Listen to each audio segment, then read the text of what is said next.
Greetings, mortals, and welcome back to the thing. So OBS crashed again. So it looks like that has not been fixed. We do need to load the game up before, like, into the game itself before we start stream. Apparently, that is still a thing that is necessary, and it's fine. So, let's see. We have some problems. You'll notice that there's a hell of a lot of red on this map.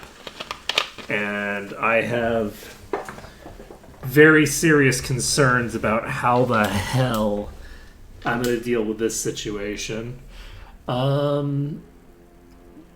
I think this is probably our last hurrah for this particular run. My guess is that we're going to lose control of this stuff as a part of this, or at the very least, lose control of Sango.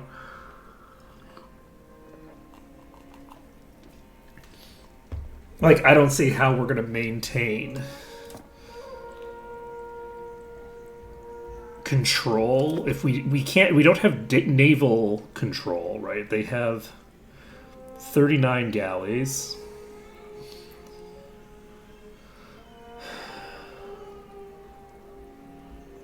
We have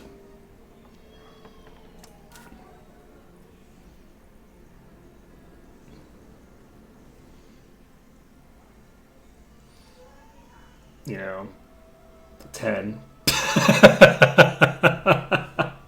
We have 10. So, I feel like we're going to be struggling here. Let's see here. We do need to swap you from development to war exhaustion reduction. You can't do it. We need somebody else to do it.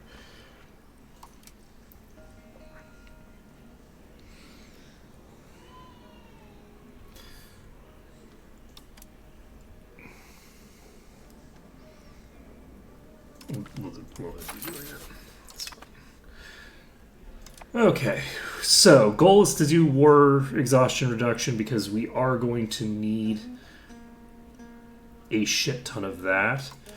So, in terms of soldiers, there's only 2,000 soldiers left in play, and a third of those are mine. There's 190 ships.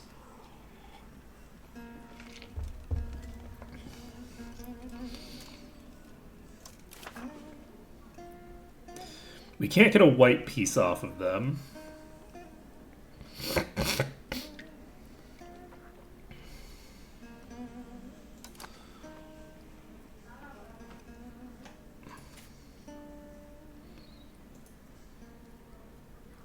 That's interesting. How do you have the thing here? You're a tributary of Brunei. Because I can't put a thing down here. If I got military access, would that get me? What relationship do you have?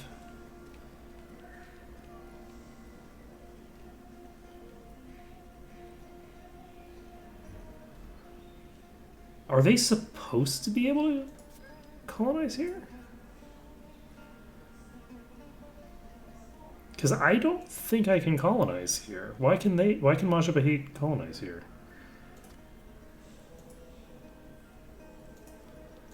Huh. I don't know what's going on there, but that's okay. So, right now,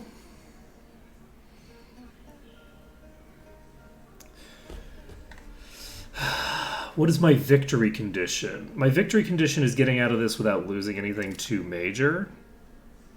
That's basically all I can hope for here.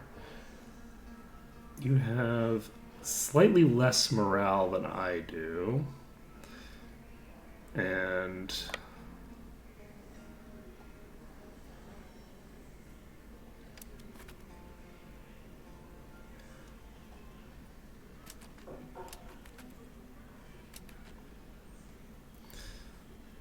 blockading me. There's 30 transports over here. The game definitely thinks I'm going to lose that fight.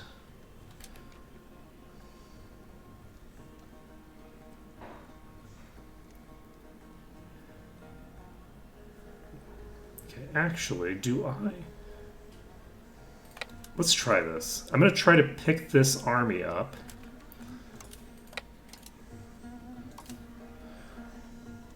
And move over here.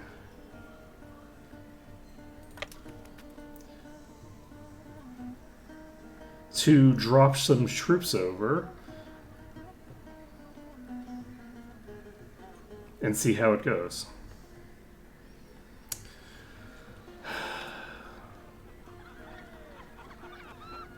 I think we do this for now. Though I probably should be appeasing the estates to give myself more income right now.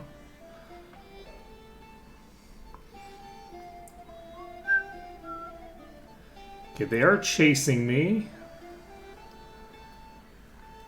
If they do catch up, they're going to win that fight, I think.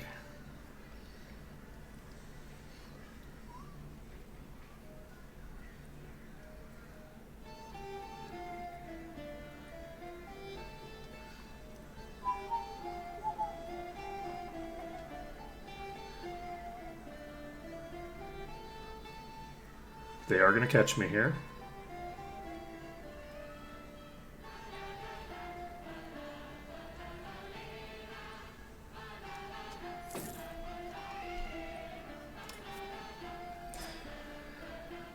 Oh boy.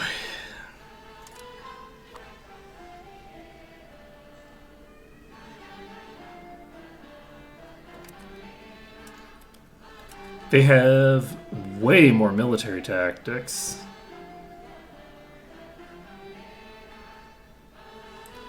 I don't have gunpowder.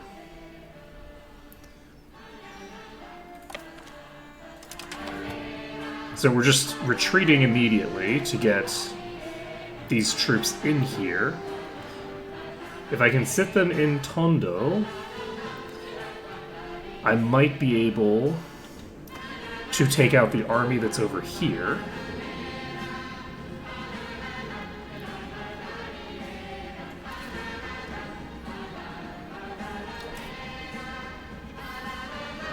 It's a comfortable victory, I think. Okay, we win this battle.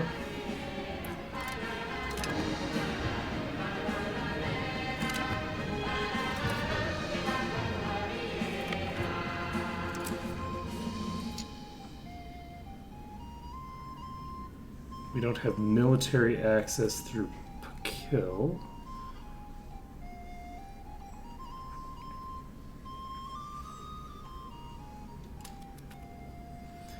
This fleet seems to just be chilling over here for some reason.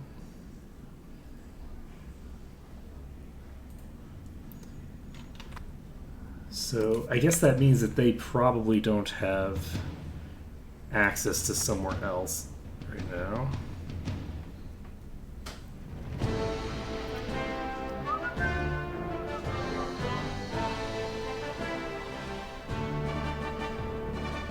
I guess I should probably recruit another set of elephant cav. Hey, Astro Kitty.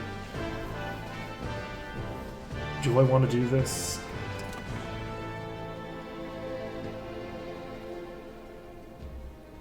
I don't think.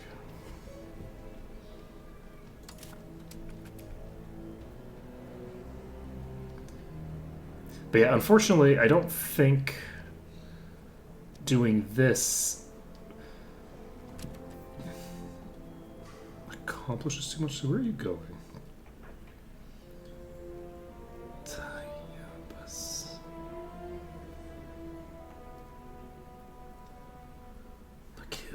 So they do have access to Pakil, but for some reason I don't.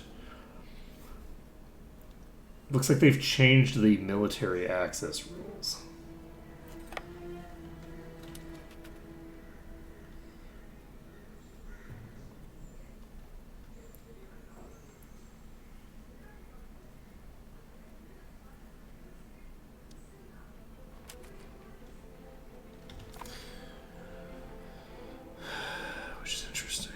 Okay, so what else do we need to do?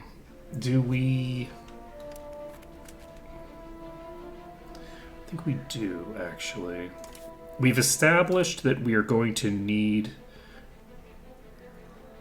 more, and we're making it happen now.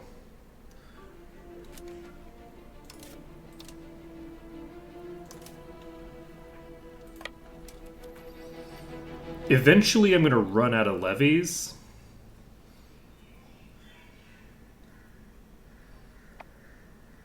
I think it would be nice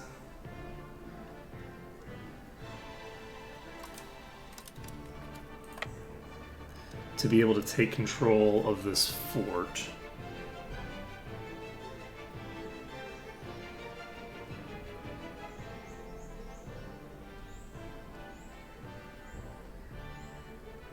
I'm curious how many troops there are. Oh, this is the naval levy? Well, that's pointless.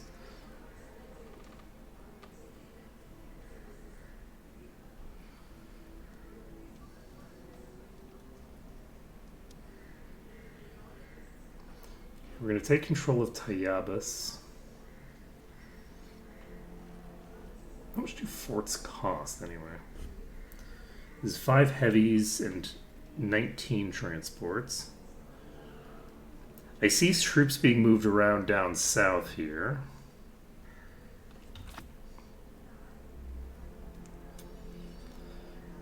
It's a little concerning.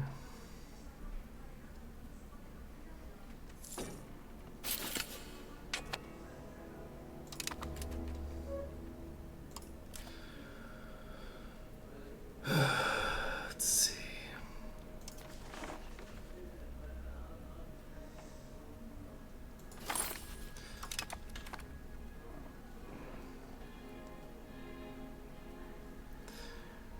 Our vassals down here are doing their thing.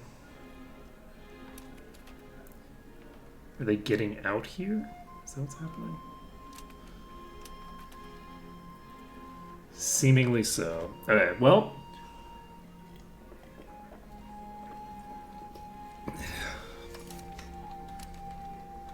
Are you heading for me?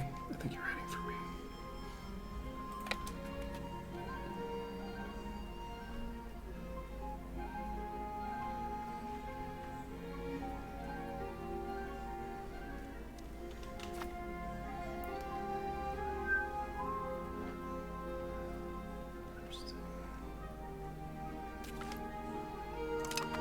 So we've occupied this.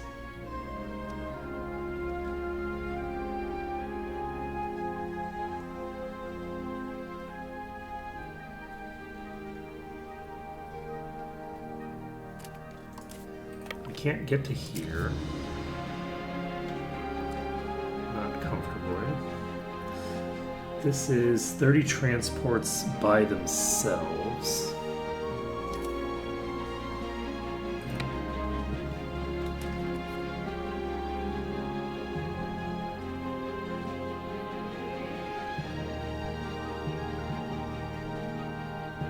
It would be very nice. Now there's too much shit going on over there.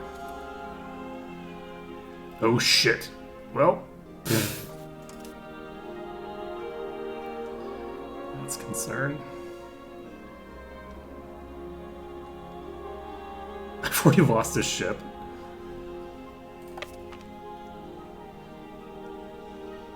I did not lose a ship. I did lose a ship. Why does it say 35 here, but I definitely lost a ship, but it didn't show up in the screen at the end? I don't think.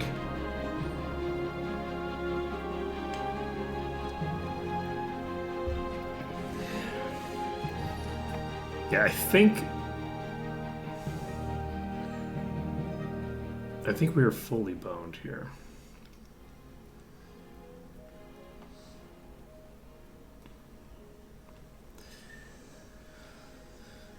They're going to start taking control of my stuff over here.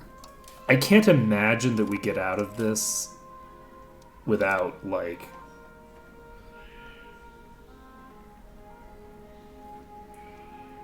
them taking something of ours. You know?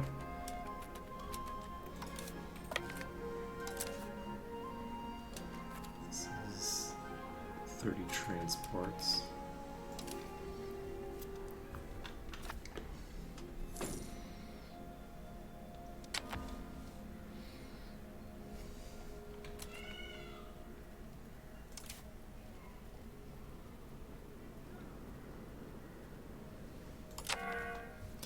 This is 14 ships. These are just levies. If I could just get... If I could chase these levies down... I think I could wipe this whole army.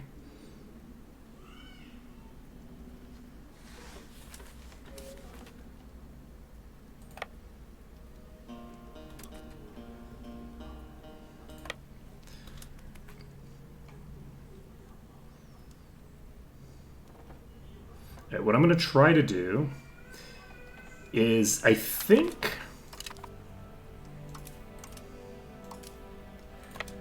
since this is just levies, I believe they don't have access through here right now. Which means, if I can take out this fleet, I can stack wipe this army.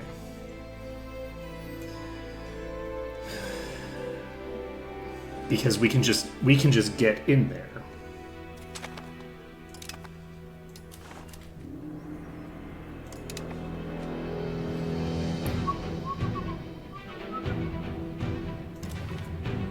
First in line.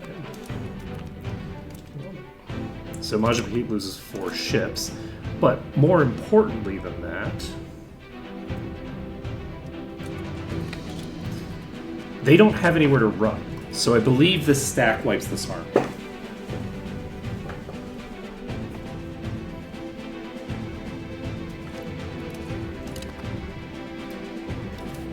That's not correct. Why are they able to flee? Because they can't... I don't think they have military access. I don't think they have military access here. I think they're just getting...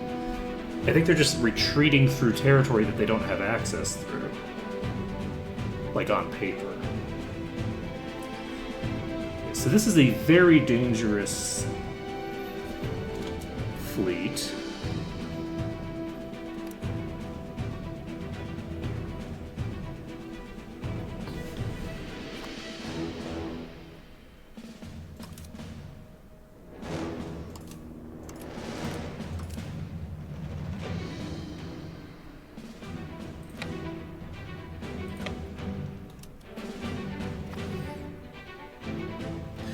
I'm hopeful that if we can stay on the right side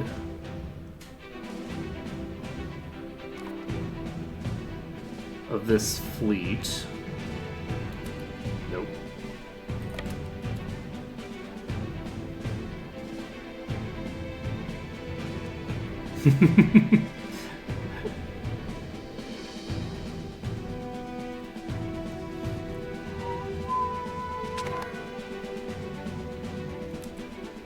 Yeah, I should be having a much easier time with this than I am. The reason that I'm struggling as much as I am is because of the weird dynamics where they're getting like fake military access. Because I should have been able to just come in here and then wipe this army.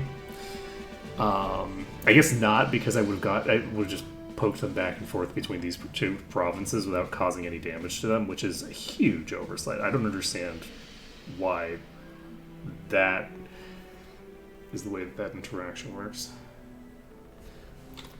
Why? So this is a really shitty harbor. Holy shit.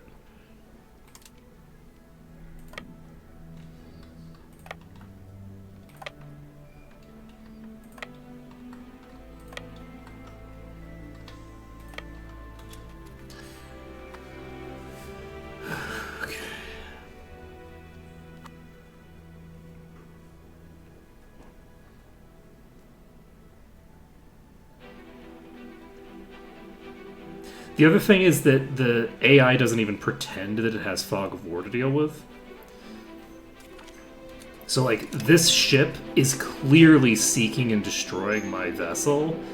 They don't have any vision on any of these ocean tiles. They have no reason why they should be able to track me down here. So, the naval situation is going to be a pretty rough one for me. Just in... Oh, God. Well, I'm in trouble. Can I just immediately flee?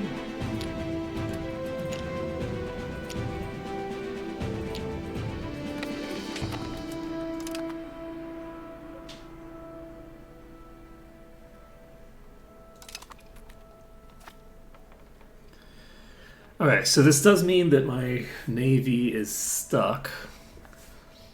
And how are we going to do our business?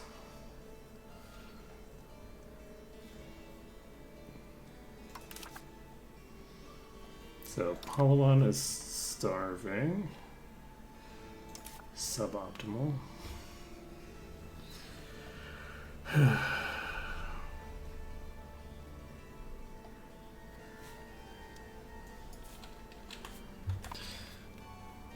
Well, I'm glad that the stream title is correct. I am definitely getting mogged by Majapahit right now.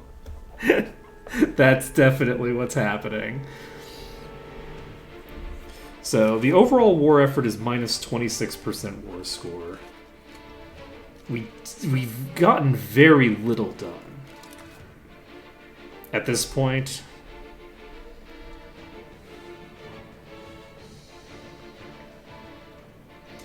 I could raise levies, but considering how completely useless they seem to be, I don't know if there's really much reason to bother.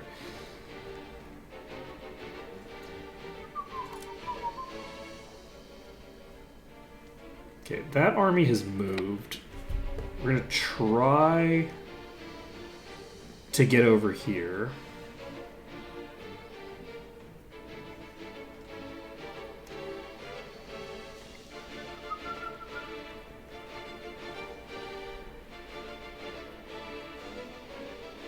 I don't know if I'll be able to, but that's the hope.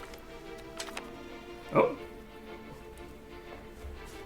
Ashikaga have arrived at distant shores. That's so funny.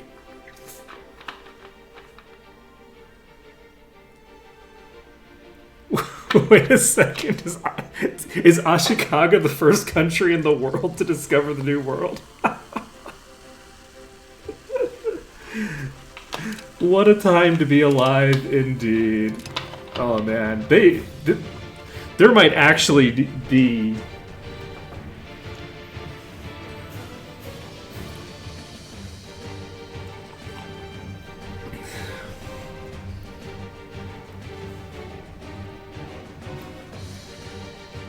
I might actually need to turn that off. That's very funny.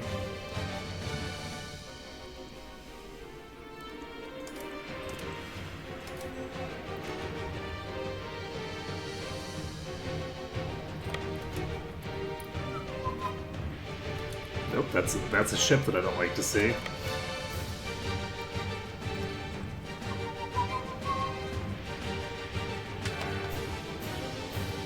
I'm basically moving this fleet to here. But unfortunately, the amount of attrition in these ports is kind of crazy, right?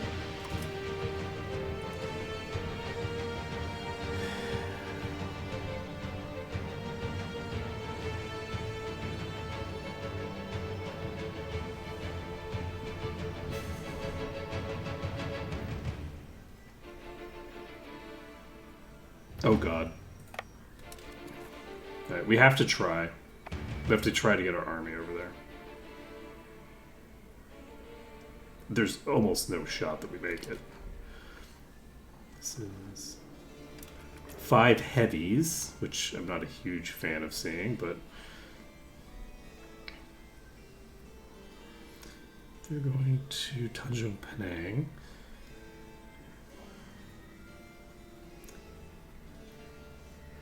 But if I manage to bring this army,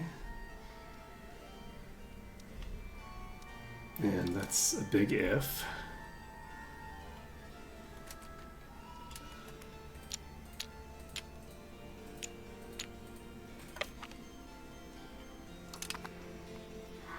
But if I can manage to get this army back to my home waters, the hope is that I can basically push them off of some of these conquests that they're doing.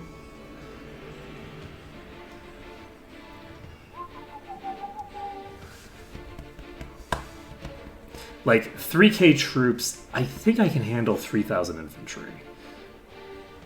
I'll have 250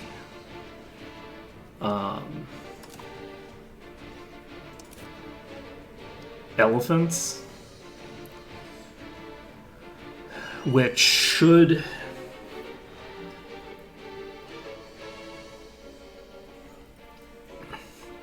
I believe be sufficient. And if I can win the fight in the Riau Islands, any fights in the Riau Islands that I win are automatically going to stack wipe the enemy. So we do need to take the rest. Sorry, we do need to take Tanjung Pinang back ASAP because they've taken the entire Riau Islands with this.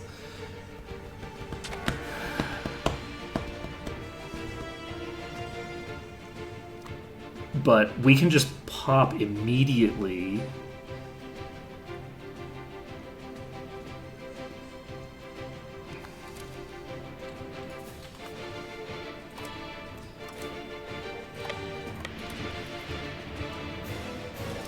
Out here. They don't seem to have a fleet in play already. So if they don't have a fleet in play, we bring these troops, and if these troops land, we have taken out 3,000 enemy soldiers immediately. This will like triple the amount of soldiers that we've cleared. Unfortunately, this army might get there in time. This fleet might arrive. That fleet arrived. And I believe... Yes, that cancels the movement. They have... How many ships do they have? This is some heavies as well, right?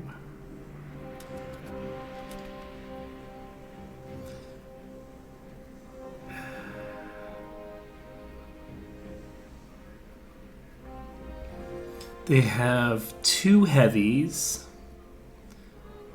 here. They have a heavy here.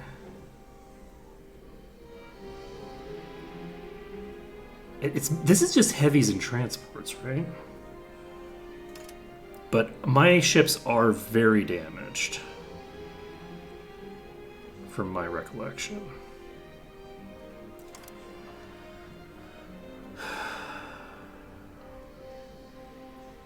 This is very unfortunate that we don't have enough time to get up there.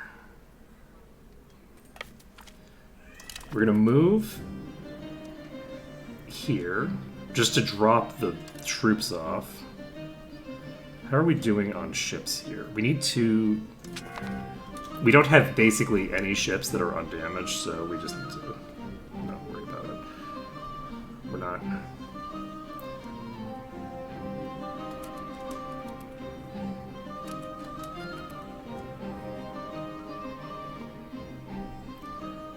We're not beating that army right there.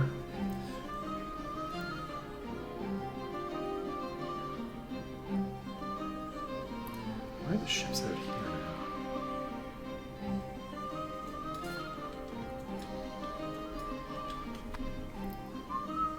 now? That's so funny that Ashikaga got there 50 years ahead of schedule. That's actually very funny to me. Alright, so I can move here.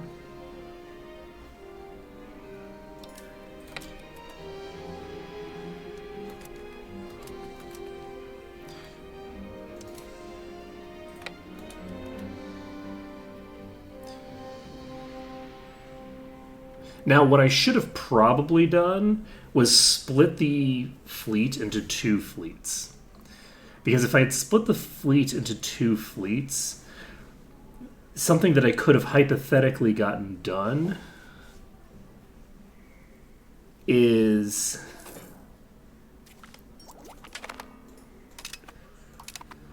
What is this? Ooh, education, epic tradition.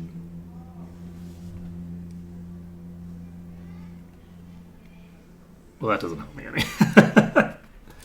Okay.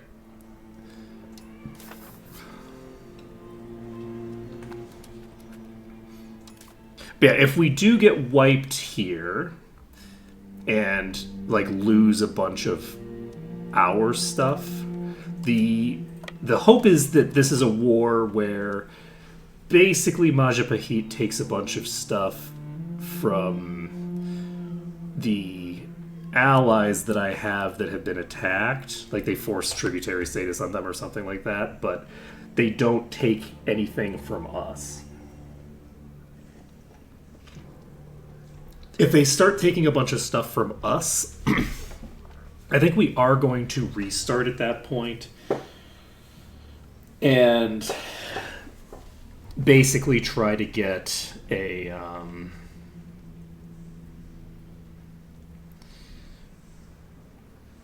I think we're going to turn off the colonization outside of Europe, just because I feel like it's this part doesn't actually bother me this much. The fact that Ashikaga got to the New World in 1449 is... that doesn't seem... like it basically... I think the New World is going to be exclusively the domain of Ming and Ashikaga, if this is the way that this is going to work, because Ming and Ashikaga are going to get there, I don't know, like 50 years earlier than the Europeans do.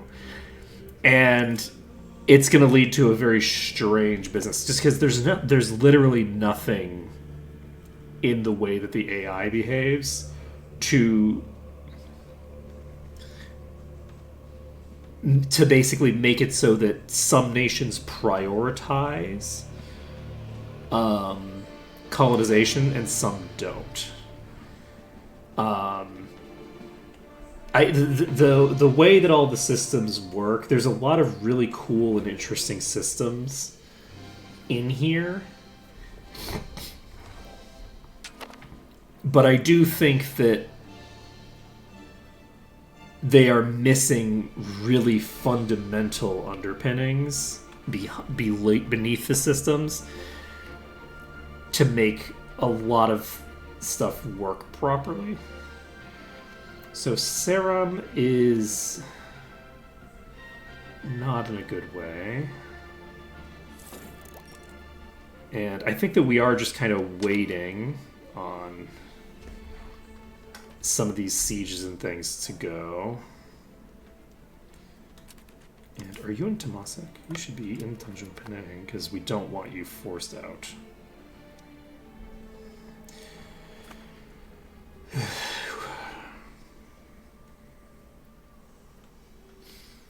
So, because right now I don't actually have a lot that I can do to react to enemy troops doing things. So, where are you going? You're going to... This is... Are you here already?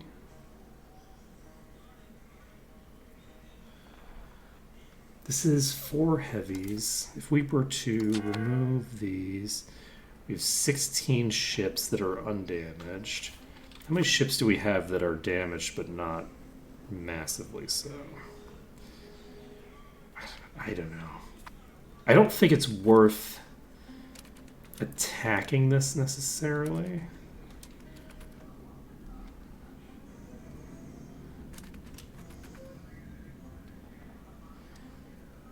They are going to siege down our capital before we can do anything because they're currently blocking our ships from leaving port. I probably should have... Actually, though? But actually, though... We might actually be able to get here in time. I think we can. We can? Do we win this fight? We won the battle. We just wiped 4,000 troops. Let's go! Ooh, baby. That's a huge win. That is a big deal. So... War goal is to show superiority. There's no ticking war score right now.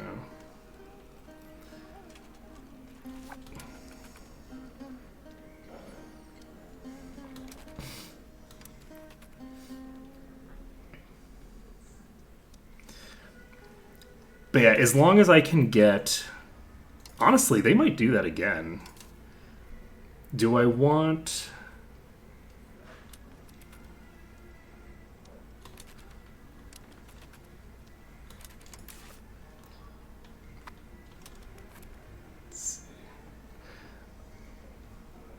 If they do the same thing again... Wait, are they gonna... Wait, where... How do I access this army?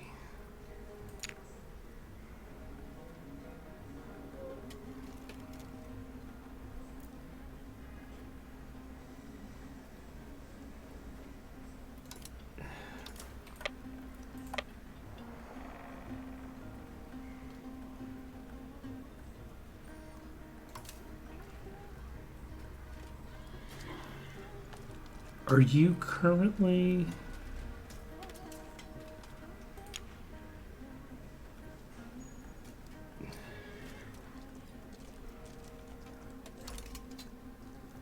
Alright, for whatever reason, they weren't disembarked, but I think we win this pretty comfortably.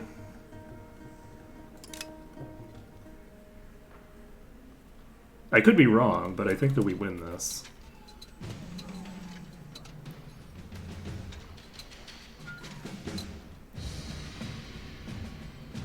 Do they retreat onto the boats? They're gonna try. Do they succeed? If I do this.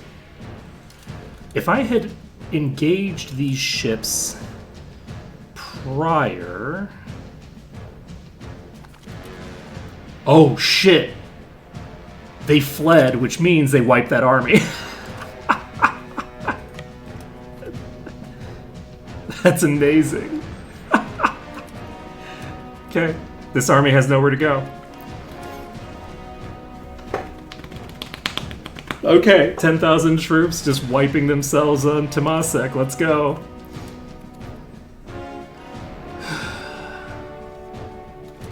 We did lose some ships there, which is not great, but it's 100% worth it to take out that number of troops. So we're now down to 60,000 enemy soldiers.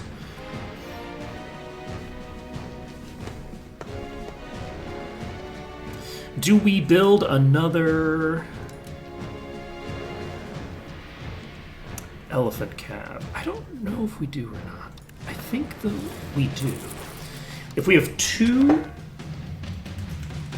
What is this? Right, yes. Unfortunately, I can't bring my troops around. My ships are all very damaged right now. I mean, not all of them, but... Wait, my ships aren't actually that damaged. We have only... Ooh, actually, though. No. I don't think that we move. We're getting too many attacks into our capital for it to make sense for us to leave our capital. It would be nice to wipe this army, but we're not even going to wipe it. So Doberai is going to be, you know, taken out. But the key is, at the very least, our capital is going to remain under our control. Are they going to drop troops off to... God, what is this? This is 5 heavies and some transports. Have they arrived yet? No, I don't think so. They're currently locked in. I would love to do this without needing to fight their fleet. And they might give me that opportunity. I might not have to fight their fleet.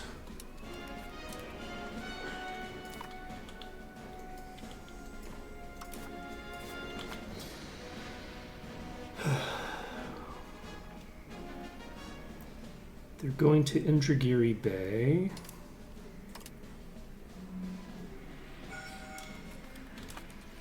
Okay.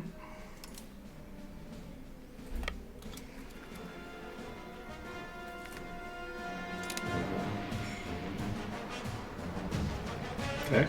And we wipe them, and they have no place to flee to, so they just lose another 3,000 troops. There are 58,000 troops against us now.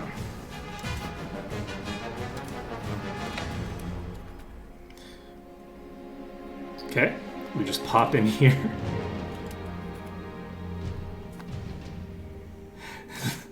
And we wait. And we recoup our elephant cav. We are running out of manpower, but not that quickly, actually. We have a very manpower-efficient army, I think, because I think that the recovering these just requires 1 manpower per cav. So it is actually pretty efficient to... So we have the ability to start the annexation of a bunch of different places, but we don't need to with anybody, I don't think. I think that everybody is someone we're holding on to.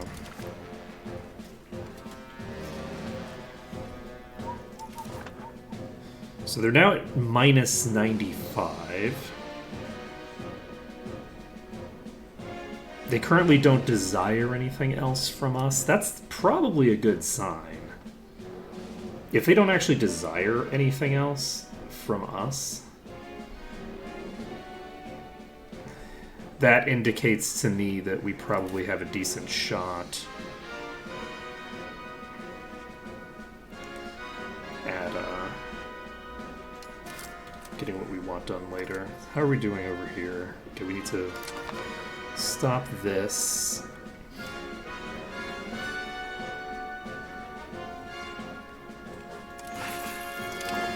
Try doing some more saffron trading.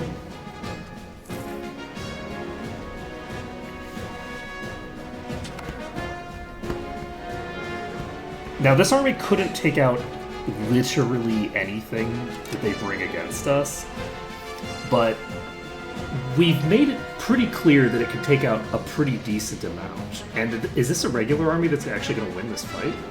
No, right? It did win this fight. Holy shit, Cebu. Let's go.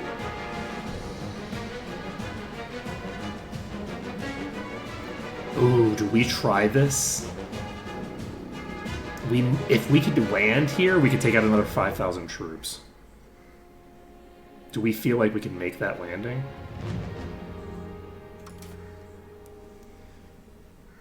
I think we're gonna try it.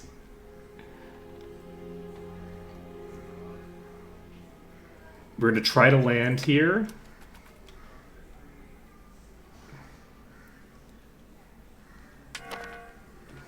Oh, we're gonna get caught.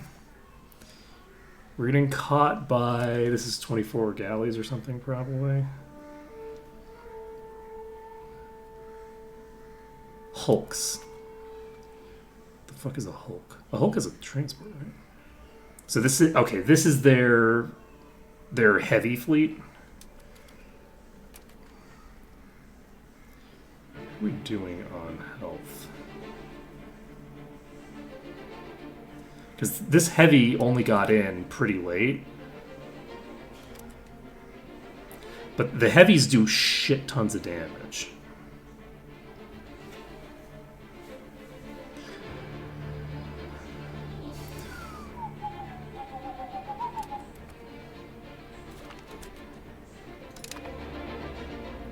I don't want to lose any ships here if possible. This is a light ship. I think...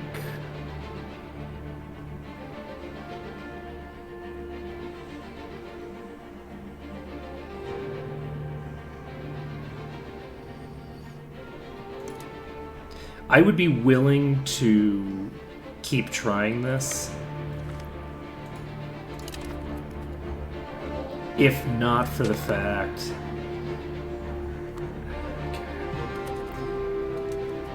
So they're bringing another 6,000 troops there.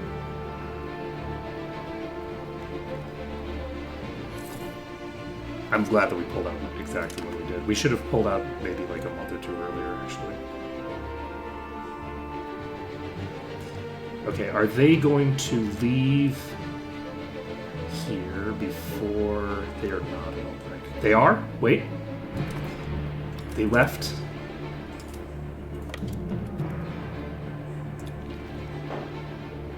Too soon, Executus! You have left too soon. Singapore have won. I believe they don't have any fleet for them to retreat to. They do not. That's another 6,000 soldiers. Let's go. They now only have 52,000 soldiers left. We did lose everybody who isn't one of the elephants. And they are bringing another fucking army.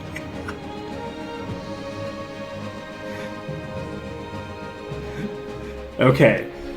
Look. Can we keep getting away with it? Is the question. And I don't know the answer. We need to wait for our elephants to fully recover, unfortunately. I can't take out 6,000 troops without recovering, right? Oh, they're leaving? Excellent. Okay, the fact that they're leaving is really useful to me, because I don't want to fight them like this. Okay, the fact that they're coming at me from here is not optimal for me, but the fact that they're going to have a massive morale penalty... When are they going to arrive? The 19th. Well, we're going to see what happens. They're going to arrive before I get more reinforcements here. Is there anything I can do to temporarily boost my army morale? I don't know if there is. They do also have like 800 cavalry, so they are not like free the way that I would prefer them to be. But, you know, we'll see what happens. We do need to bring you out.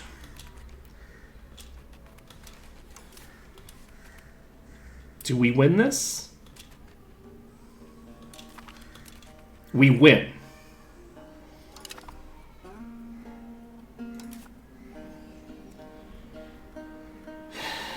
And they are going to try to flee onto these boats. We are going to try to...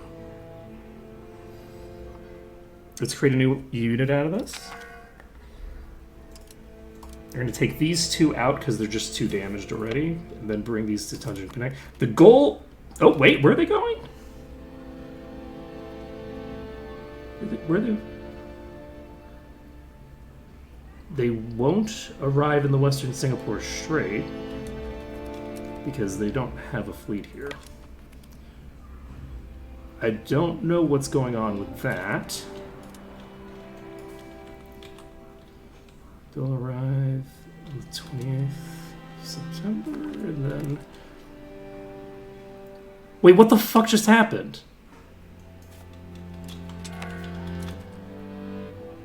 What the fuck just happened? I'm so confused about what just happened there. They instantly stack wiped my army for some reason, even though they had no morale. Okay, well that means that it's over, right? Wait. Yeah, that means it's over. Okay, that was a series of bugs that definitely should not have happened.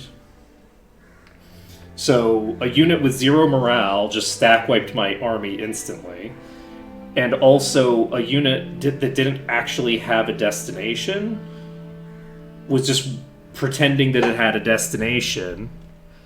That's really rough. Okay, well, because we maybe would have gotten our asses kicked anyway. Right? Like, this is a lot of troops being brought here now. This is like their entire army being brought to bear. But that we could have held on for like a couple more rounds of that, probably, if it hadn't bugged out like that.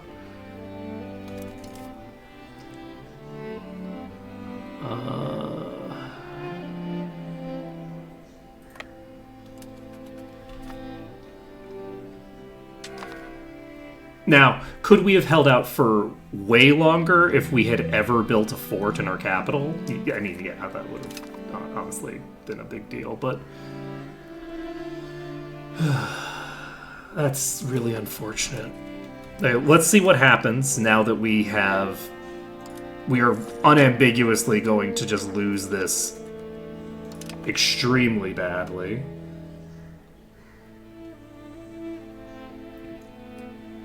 Let's see what the war looks like.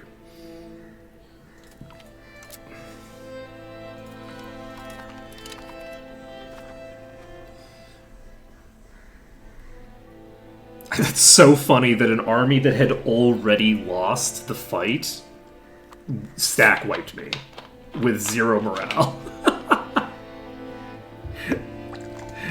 They stack wiped me when they didn't have any troops with morale on them.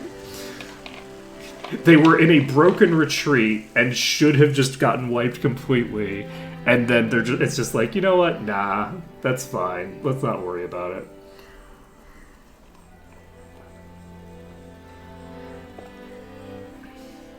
The mechanics surrounding retreating armies need to be looked at. There's like serious problems with the way that they handle those. I also should have lifted. I should have brought up some levies, I guess, to act as like a. I had more levies that I could have pulled up. And if I pulled up some more levies, I might be actually had enough damage in that army that I could have won several more battles.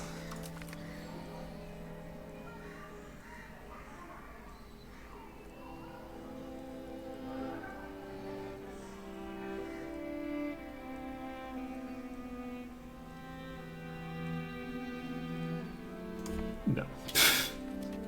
No fucking shot.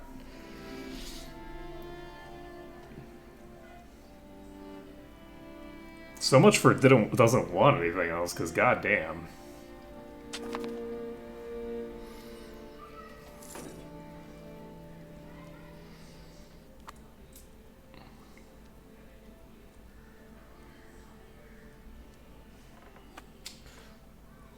Majapahit brought their regulars at some point. This is Majapahit's regulars. They have 50. That's what this army is. So I wonder, that army is probably the reason that I got stack wiped. Is because that cav unit combined with everything else did something. Yeah, I'm curious to see how this war resolves now that I'm out. I'm basically out of the war. I've lost my army. My navy can't actually do anything. other than shuttle my army around. So I guess we just increase the speed. Yeah, I think on future runs we do turn off the colonization in this region. I just think it's the results of it are just too weird. Like this entire region, like I feel like the Americas are just going to be fully colonized by the time the Europeans show up. Which is, you know, I don't think that it's I don't think that that's wrong for that to happen occasionally. The issue is that I don't think there is actually any meaningful differentiation in the way that usually. So here's one of the big changes that they've made since EU4 that I think is like a contributing factor toward like the issue. The removal of idea groups means that they don't have any easy way to get the AI to behave the way they want the AI to behave. Right? Like, they just don't have any easy mechanism to get the colonial powers that they want doing colonization, and only the colonial powers they want doing colonization, to do colonies, right? Whereas with idea groups, it's like if you have these ideas, you get colonists, and then you use them, right? With this, it's functionally as if everybody has colonists, and there's nothing differentiating a country that would want to colonize versus one that doesn't, in terms of like there's nothing you can do with the tag very easily that makes it so that the tag is more or less prone to doing colonization, right? Or when they start doing colonization or this, that, or the other thing. So these big, massive empires in Asia at game start can immediately start colonizing and can just go completely crazy with it in a way that can't be done in Europe because of malaria. Like, the only places that you can expand to in Europe, I believe, all of your colonists will die of malaria and you're just done, right? So, whereas like with us, we don't have that issue for whatever reason that we don't have it. I don't know if it's because we already have malaria here, because I don't actually know where malaria is local to. Malaria is a thing that you have to deal with in this region today, but I don't know if it's a local disease to here in like the 1300s. I just don't know. I don't know much about malaria. But if it is, then it's like you're not going to have like these massive depopulations because, you know, people have been subjected to it already or whatever. But wait, do I still control? No, this is occupied.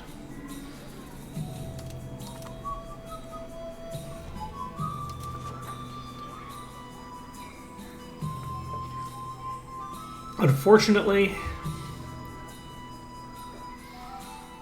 I think that this is probably the end of this run. I would love for my next run to involve more aggressive colonization, but I can't do more aggressive colonization.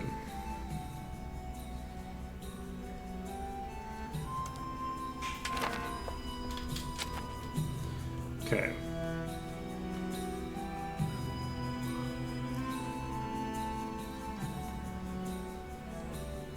So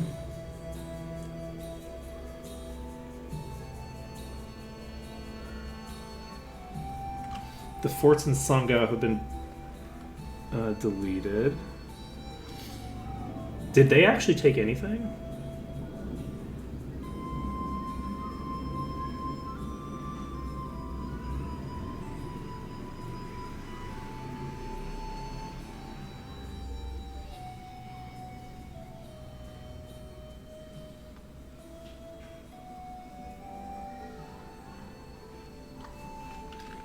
Is this exclusively stuff down here?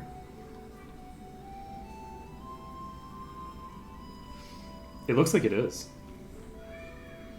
So they've dismantled my forts in Sungo. But it looks like I didn't lose anything out of that. My nation does not actually lose anything out of that. Which is pretty funny, actually. Okay. So let's start colonizing over here.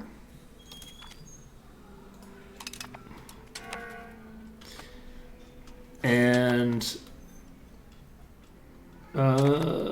we are going to continue reducing war exhaustion for right now. Wait. What the fuck happened?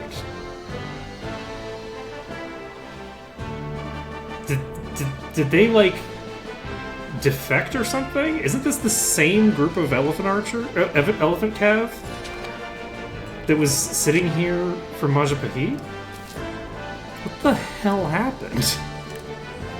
I have no idea what's going on.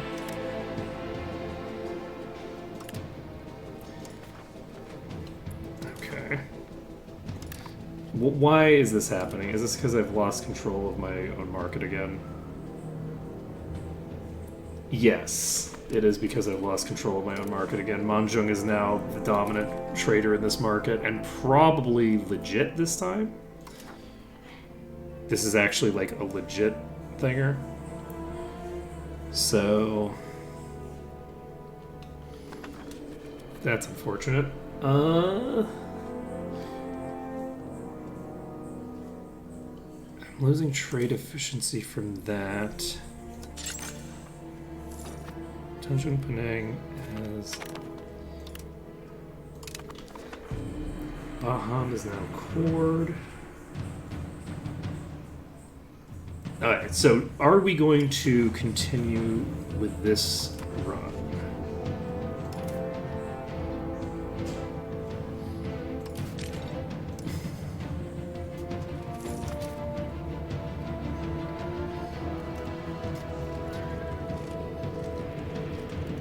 I have no idea what's going on. How do these exist still?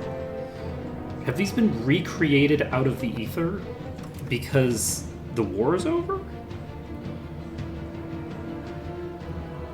Like, do I not actually lose?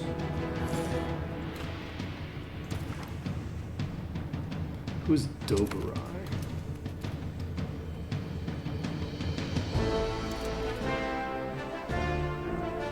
No. Doberai is our... Doberai, yeah, they're our... Fiefdom.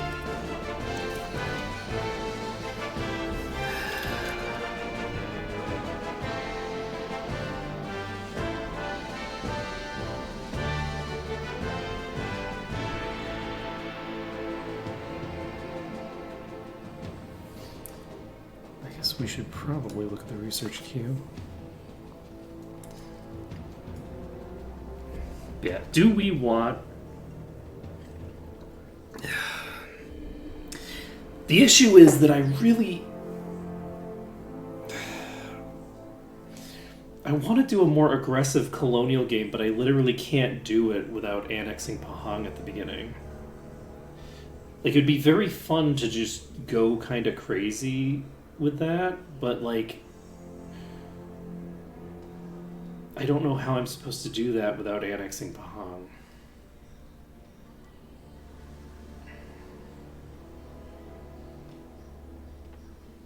In the beginning. So...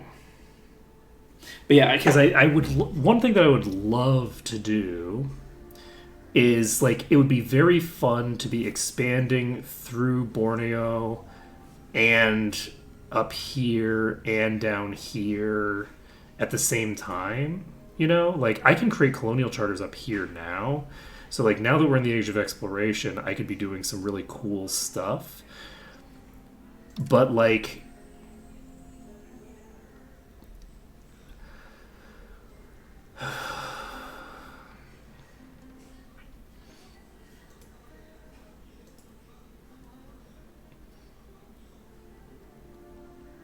I don't know how to do it.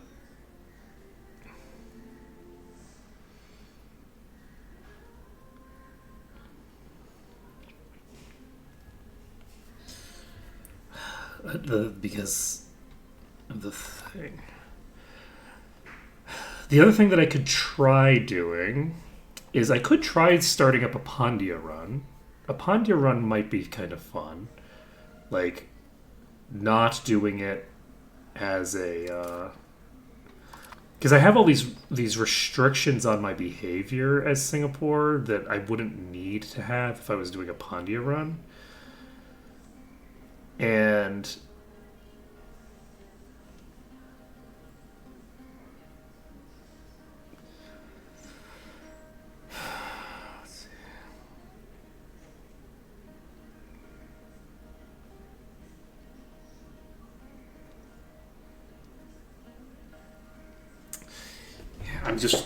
I'm wondering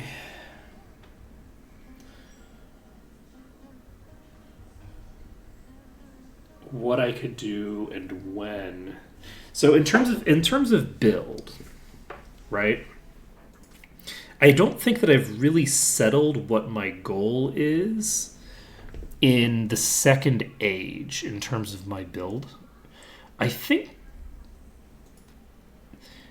if I'm honest, I do like the idea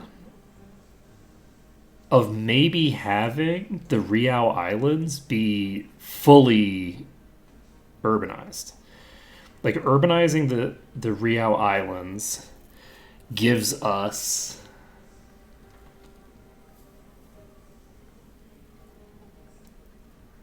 a lot of places that we can build harbor capacity in and like get decent levels of control, right? Like, we have pretty good control of Daik right now. Control in Anambas isn't bad, but it could be so much better if I had a bunch of harbor buildings built here, right? So, like, Subi actually has pretty decent control right now. Now, admittedly, this is with me increasing my control in Riau, but that's not a bad thing. So, if I were to diplo-vassalize over in Borneo, which I can't necessarily do, I'm not always going to be able to necessarily diplo-vassalize over here, but if I was faster on the draw, I would have been able to get Manjung diplo-vassalized.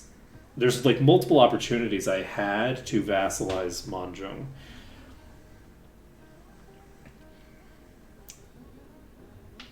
And maybe that is the key. Maybe we don't worry about the other business. Maybe it's just a matter of maybe we turn colonization off for the AI. Because I do think that the colonization for the AI is a thing that I could deal with if I was able to colonize at full capacity. But I can't colonize at full capacity, and I don't know that I can really handle the colonization by the AI. I don't know that it's going to make sense. I don't know that it's going to work for me. Because, like, actually, I wouldn't even need to annex this in order to get these two if I just colonized here. If I could just colonize this little province here, then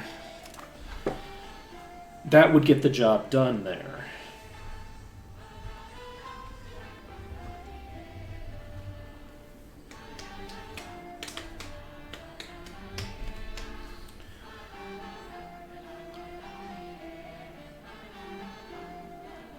So the issue is that colonization really does massively slow down my Diplo game. Like, I'm just throwing money into colonization, right? So if I could get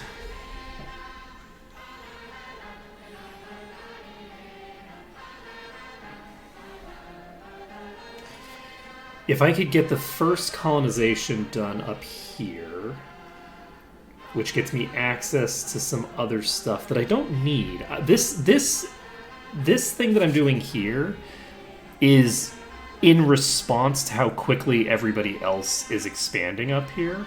I don't actually need to do this if I turn off the colonization for other things.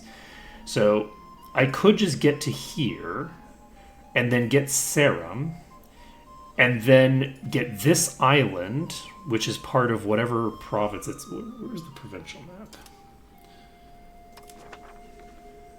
So this is Tidor. So I could colonize... This is a crazy province. So if I start colonizing this province, then I'd be able to...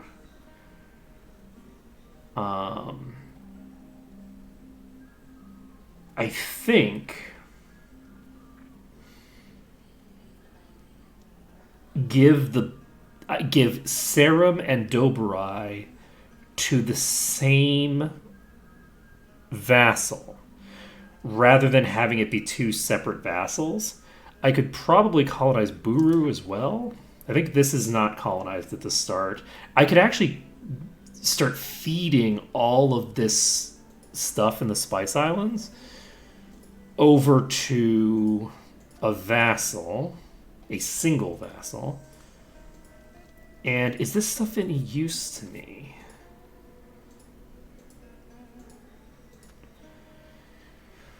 This is beeswax, this is livestock, fish, fruit. This is pearls. This is fish. This is cloves. We would get more cloves coming out. Get more cloves over here. So we have...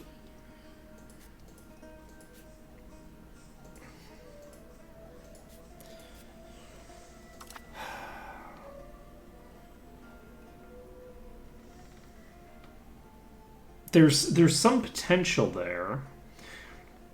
We'd be able to start doing this stuff as well, expanding where Majapahit has expanded this game. There's sand here. There's incense here.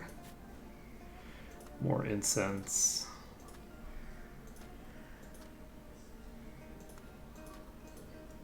And that would also, as an example... The funny thing is that we actually wouldn't need to make our own vassal up here. We could probably diplo-vassalize this nation right here. If we just diplo-vassalize them, because Majapahit wouldn't have explored over to here, that would help a lot. And is this considered to be in both sea zones?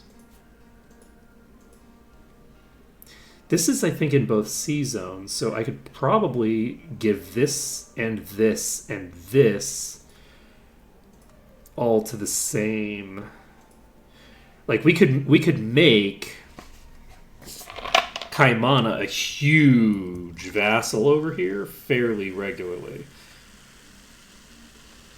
I think you can probably colonize on the other, directly next to a vassal.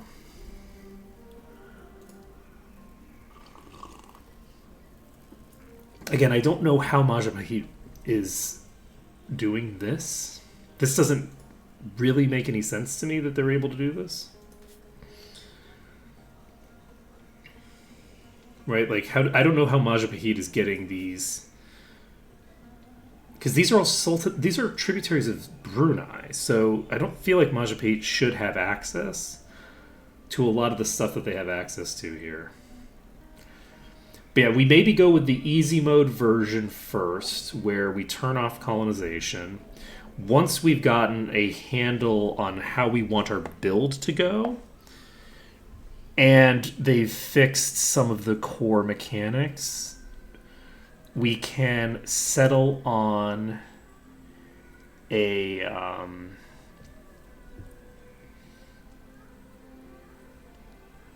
more robust thing. The goal eventually would be to diplo-vassalize, like, all of Borneo, if possible. I am curious about the Majapahit disaster, because it doesn't seem to be firing.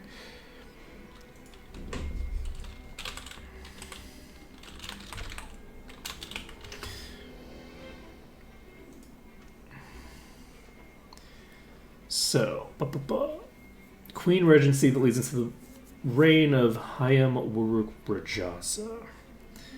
Okay. Majapahit starts in an excellent position to play tall. The death of King Hayam Wuruk Rajasa leads into a disaster of the same name, followed immediately by the decline of Majapahit, both of which require high stability and crown power to get out of. Something that can take a long time if you don't choose your events carefully during the threat. So there's a disaster that's supposed to be firing fairly early.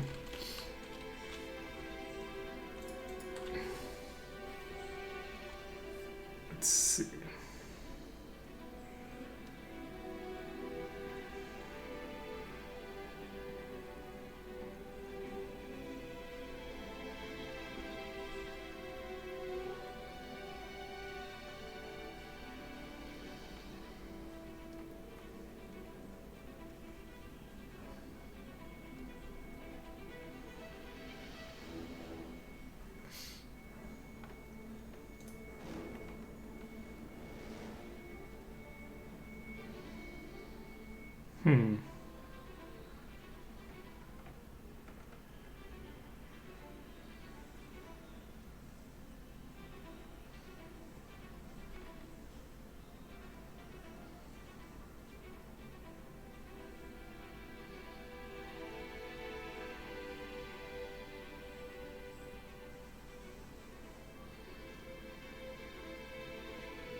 This is very interesting. So Majapahit right now, let me take a look.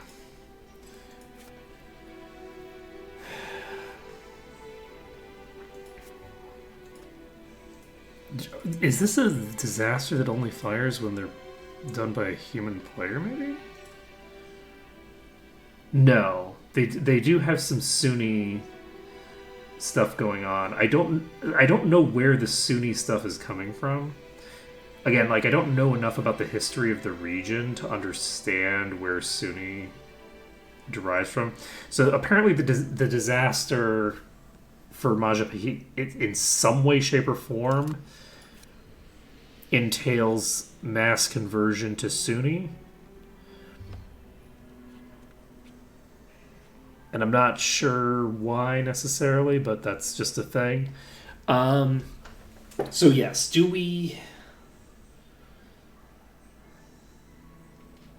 start back over? I think we do. I have an idea of why this was such a slow start compared to previous starts.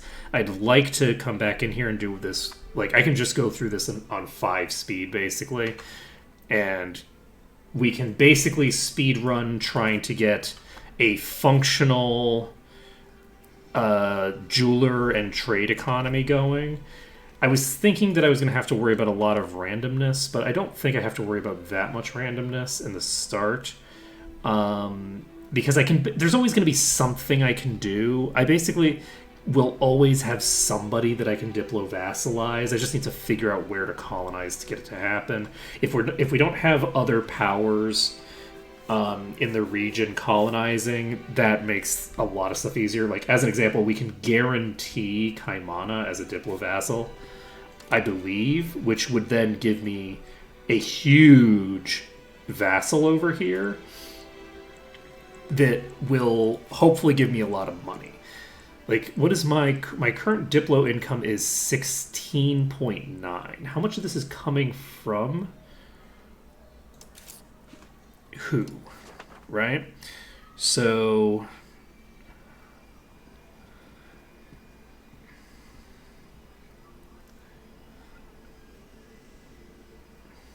can I see where it's coming from, actually? Can I see where my...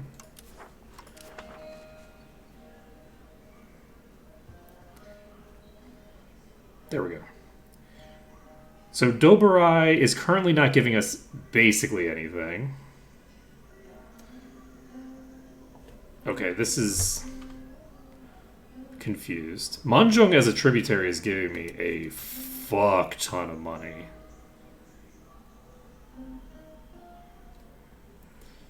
So, man, imagine if we could diplo-vassalize whoever shows up here. How crazy would that be?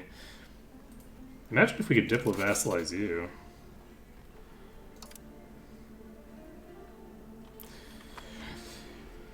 But yeah, setting them as a tributary is in and of itself pretty useful, I think. Let me take a look. Does this make it a lot harder to get them as a vassal? I don't really think it seems to.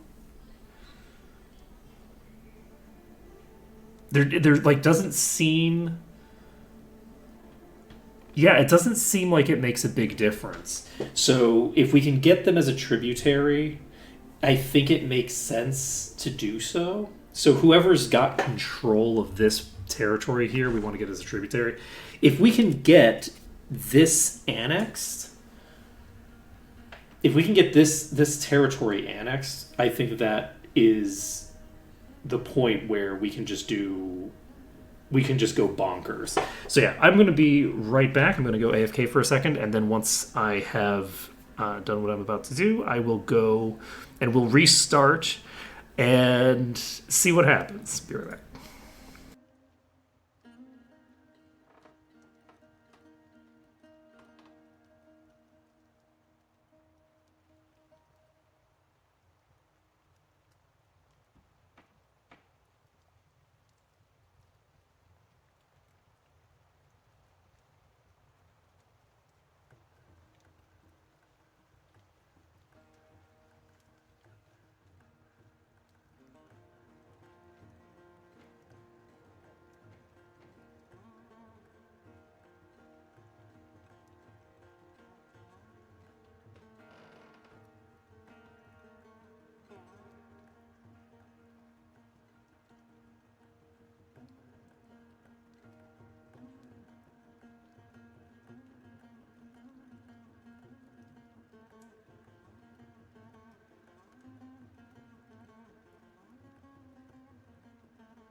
we bake.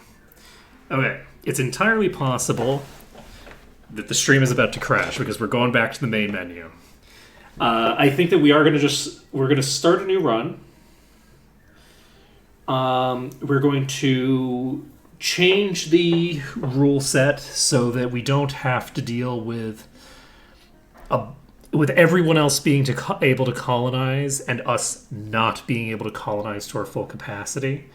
It's possible that it wouldn't make as huge a difference as I anticipate anyway if I was able to colonize at full capacity, because I might not have the money.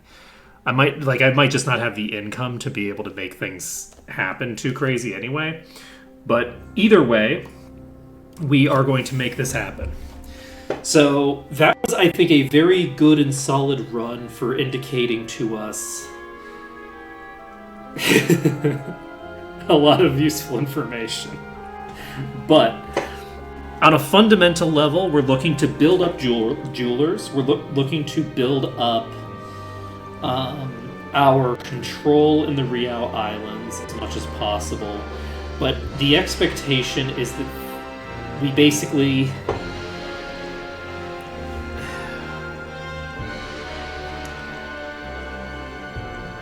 are not going to be able to get too serious about too many things until we start picking up Renaissance tech and getting things like docks. That plus 18 sailors is a huge difference. But like being able to get Mediterranean galleys early and just like start building some of that stuff is very useful. There's limits on what we can do with it. So right now the goal, I think, is to just burst as many buildings that give us money as possible. So we're clicking on Singapore. We are going to go to our game rules. We are going to click on Sure. We are going to then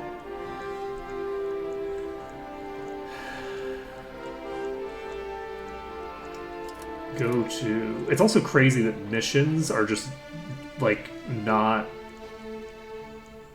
a thing. So allow plausible, and we are going to make this only Western countries because all countries doing it doesn't seem properly implemented yet. We'll see.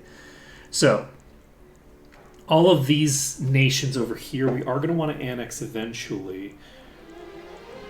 I don't know that we want to annex them immediately, though. I feel like having a vassal that we colonize through over here might be the better bet.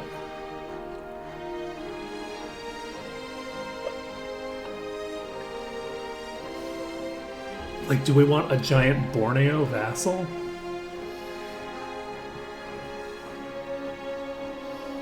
Maybe. I mean, there's a lot of entities that we can diplo-vassalize here as well. If we're not super concerned... We can kind of see the state of the world right now. So it does look like there aren't any nations over here that we have to worry about. So we would want to diplo-vassalize Kaimana. That gets us some good business. We can colonize all of these islands. I want to take a look at all the islands as they currently exist. I think that Kaimana could be expanded to contain all of this.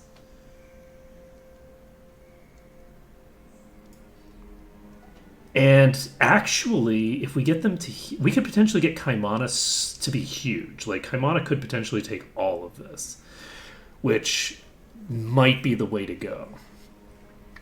If we assume that we can take maybe 4 vassals...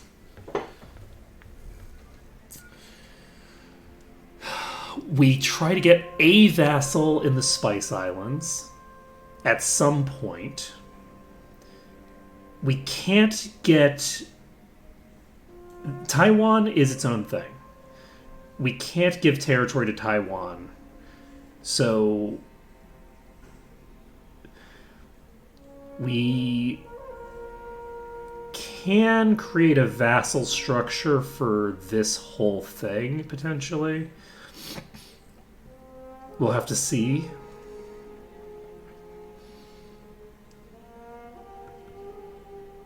But let's click play and see how things go, because I think we can make this work. Let's try it. So, off the bat, our goal is, I think we click this button first, just right off the bat. We don't have significant income right now. This is super cheap. We just create a colonial charter here. This gives us access to a lot of different places, and that just seems reasonable. So, in terms of tech, we need to take organized religion first. Monthly research progress happens immediately. And then let's take a look at our research queue. What do we need from this right now? Diplo capacity is pretty decent. Max literacy.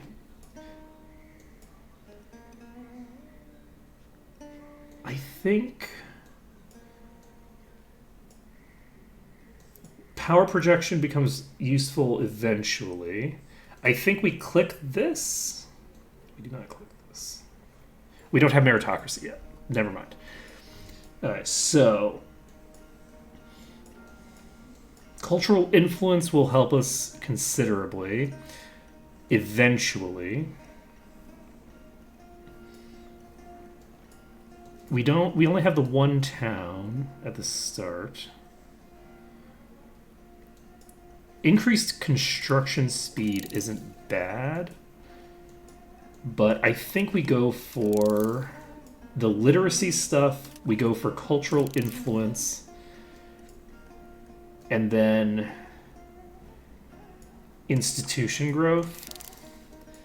And Diplo capacity plus 20% is like the last thing that we worry about. And then we'll go for Master Masons, but who knows when we actually get that done.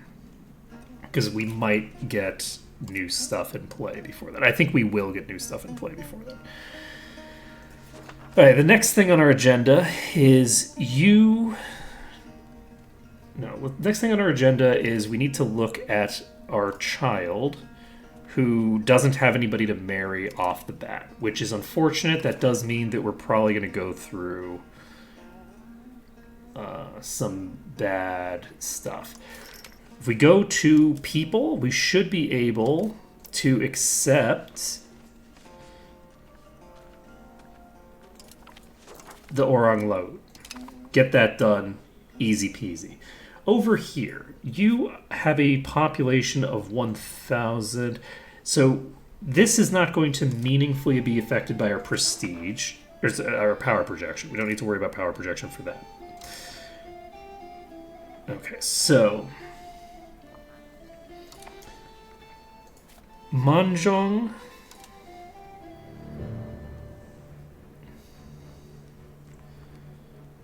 Minus 63.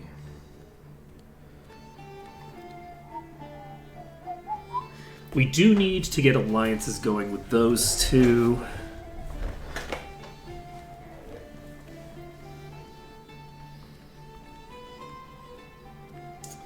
And we're going to need to do this eventually as well. So, in terms of trade, if we go to... Nope, before we do trade, before we do anything else, let's go to our estates. We've established a few things need to happen. So first, we take Crown Power Boost, and we piss off the Kshatriya by removing primacy of the nobility. That gets taken out immediately. We then have to give stuff to people. The tribes we want to give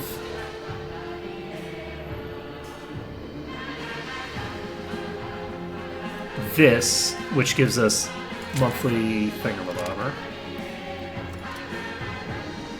Rural migration attraction is necessary. We have 3 more we can give up.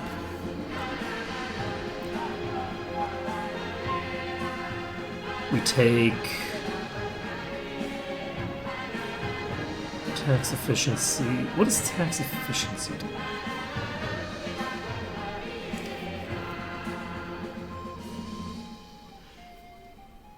I think we maybe let's take this.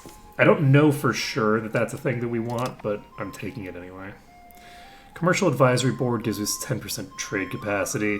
Trade capacity isn't actually that important for us right now.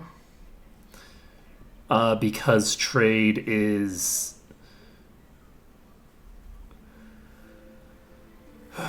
going to be a problem. Building road rights is interesting. Production efficiency is good. I will give you this. Individual apprenticeships.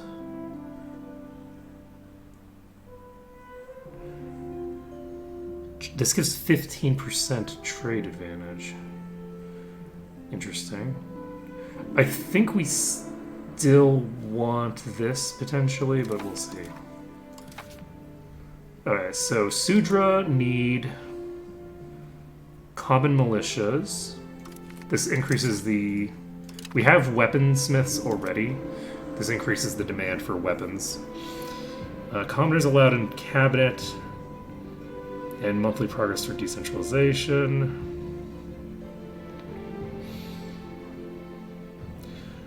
State.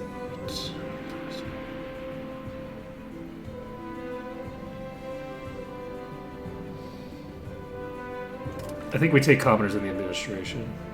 We don't. We don't want to go negative on legitimacy. Okay, so we'll probably want to take that eventually, but we're not taking it yet. Now, we have the ability to select a few people for this. Before we do any of the other things, efficiency in cabinet and tolerance of the true faith. Neither of these is useful, so we are not going to do either of those. We're going to just wait on some new guru to show up. Which one is the efficiency in cabinet? It's you. You're going to be the first person. And you need to encourage migration to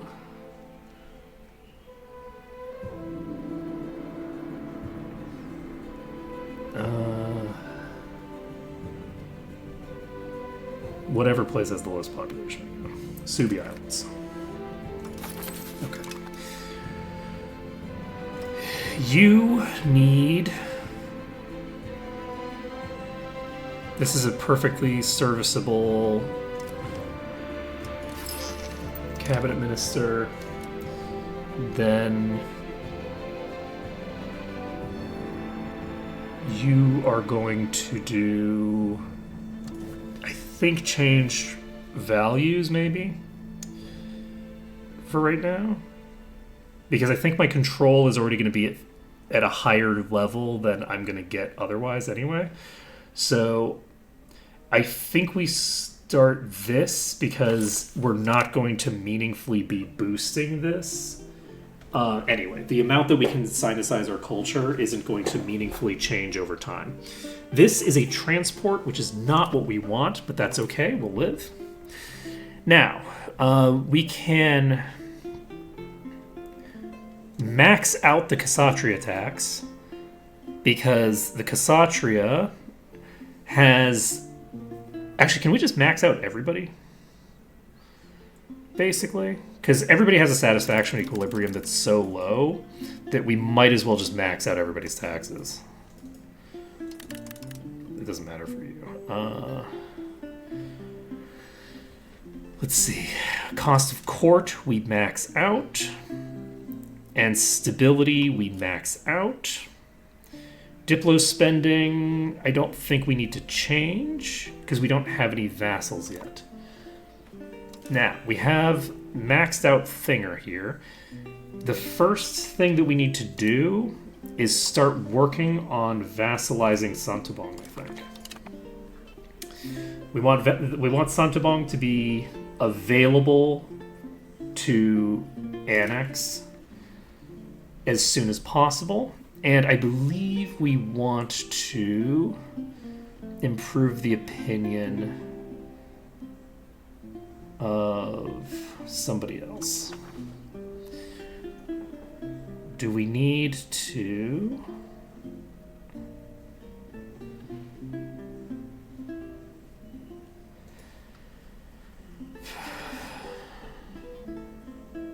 Pahang is not going to become our vassal, right? They're just way too big.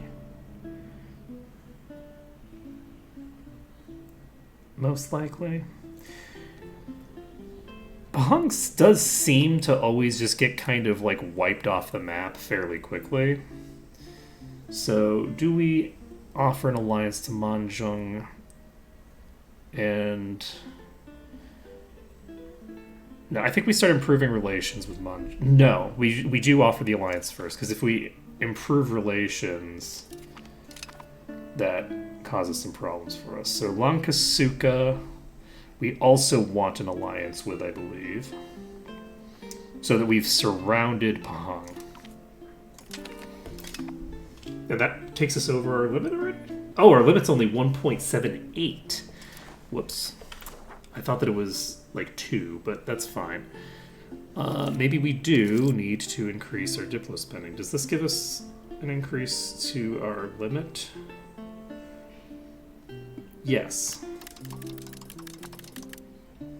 Okay, we're no longer over our limit. We are, however, losing money. But we haven't sent out any of our merchants yet. So what we're going to do for right now is, I believe, go to economy, go to trading, and we are going to... We have so much money we can make off of some of these imports. Holy shit. Do we do exports for profit? Funnily enough, we don't need to do exports for profit yet. That being said, do I want to risk not having enough control there? No. So we do, in fact, just do exports. So we're going to start sending cloves to Vijaya. And, okay, it's doing weird stuff when I do that.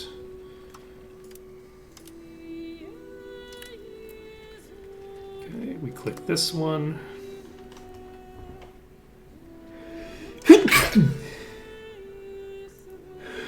Excuse me. And let's export some gold to Hangzhou with the last remnants that we have. There we go. So, we're encouraging Sinusize. This will go for a while. We're increasing migration. We have a navy that's not really going to do anything other than move troops around eventually. Anything else that we need to do on day one? I don't think so. I think we've burned through our Diplo stuff. We've burned through our stability to get rid of that really nasty stuff that the nobles had going on for them. We're going to eventually deal with a noble uprising. We have a transport, so we can move our army around when that happens. We have an unmarried adult heir that we can't do anything about. We don't have a commander, but we don't need one. And I think we're ready.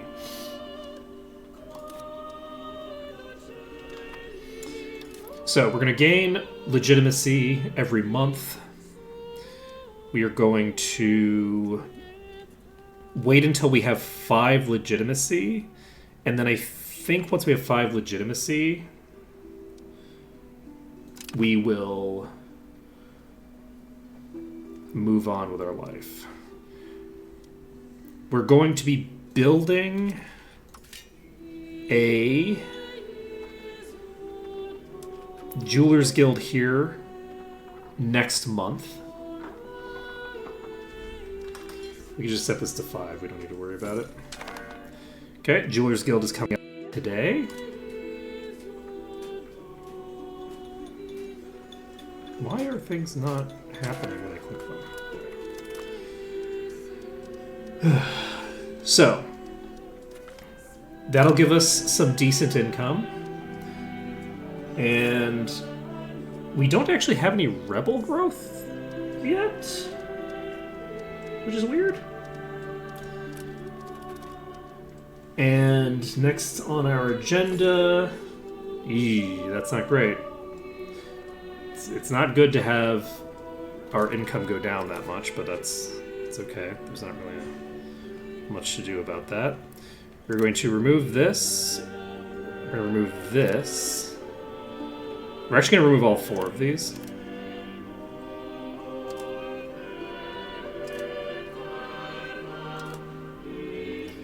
So the key here is that there's going to be a massive amount of correction to the market value of everything in the first couple of months. What does this do for me? This isn't a huge deal right this moment, potentially.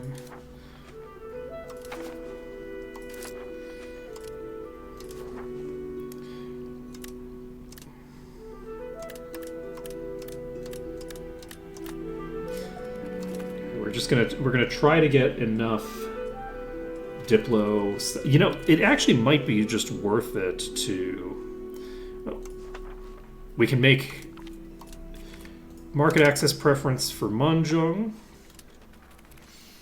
and then honestly, we're getting enough. You know, maybe it would have made sense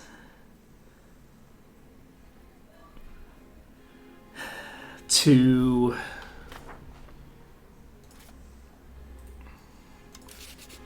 do I improve my opinion with you?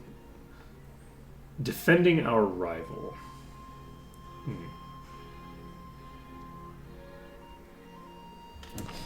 Interesting. Lankasuka. So Santubong, I believe we have... Okay, we can't offer Santubong an alliance yet because we don't have enough Diplo capacity.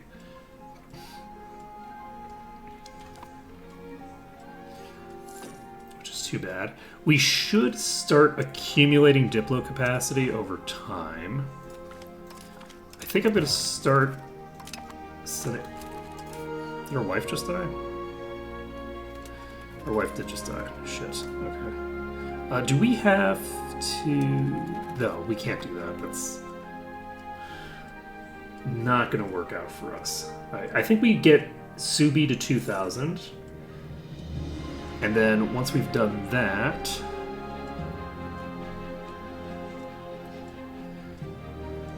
we can start working on other stuff. How are we doing on Diplo?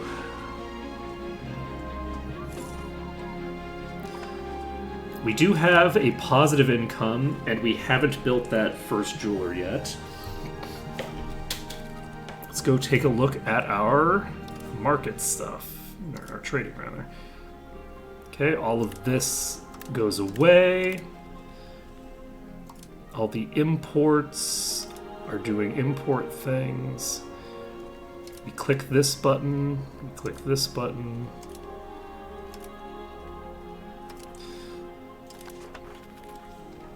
And we're basically just getting the prices to normalize down to where they're going to settle at.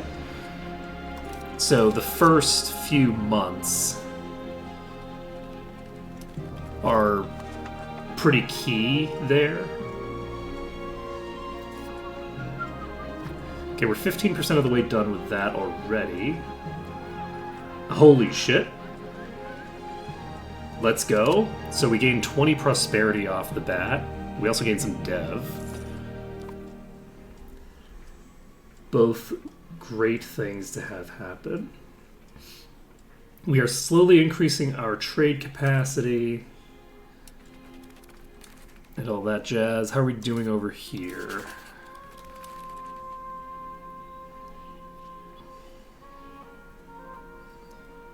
Okay. Manjong is at minus 64. Lankasuka is at minus 73. Santubong is at minus 90.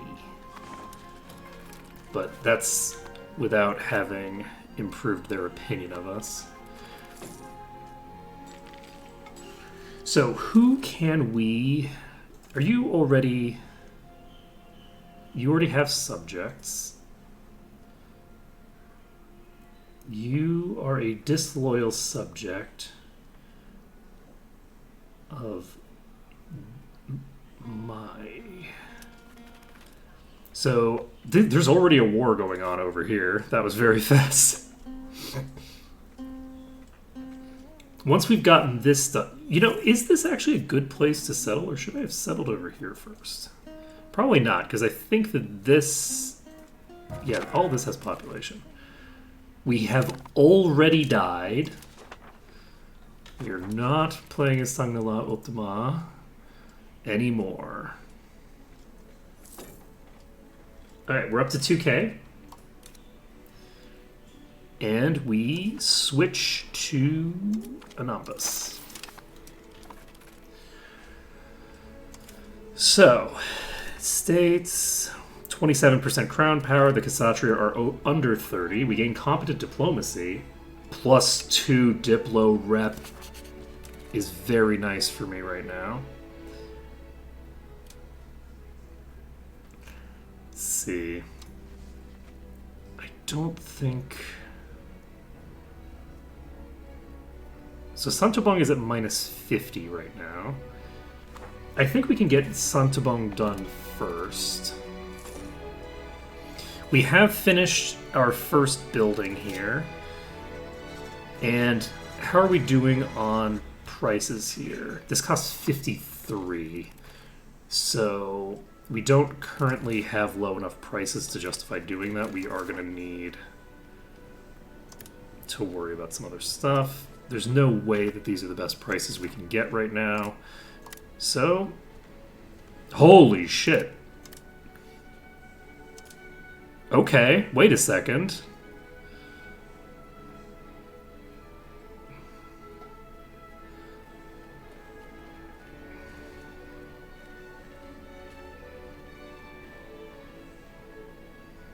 That is going to be crazy if we can actually do it.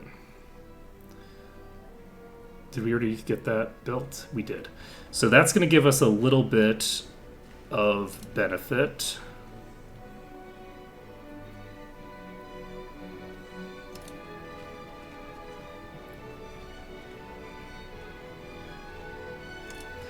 I would assume...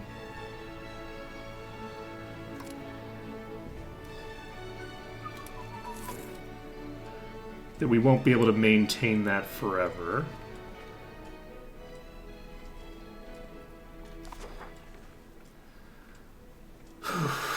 But we're making some progress there.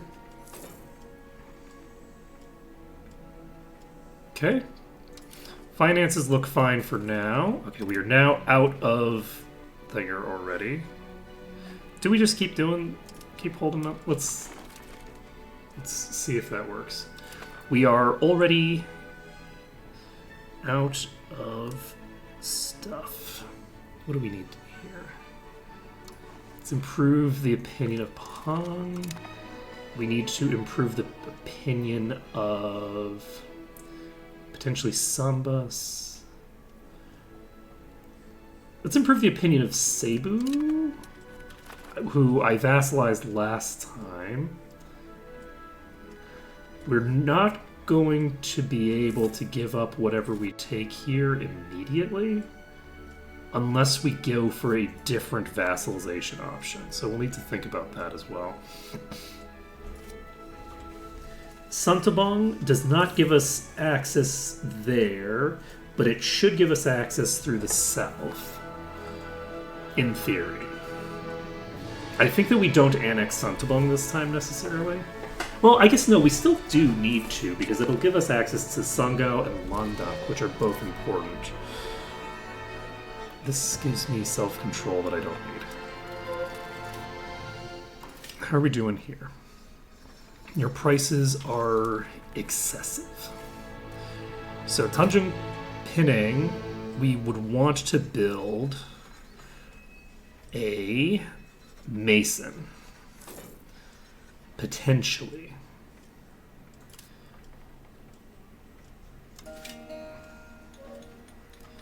Marketplace costs how much? There's not enough glass in the market. Okay. Let's see. Do we build a mason here? I think we build a mason here next month.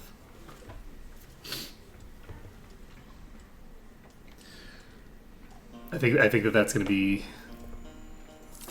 important. I do think, yeah, we need to build a mason here.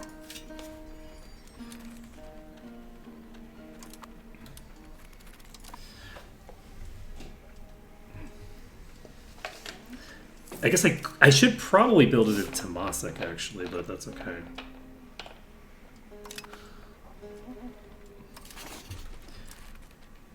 Let's see. We can offer people alliances.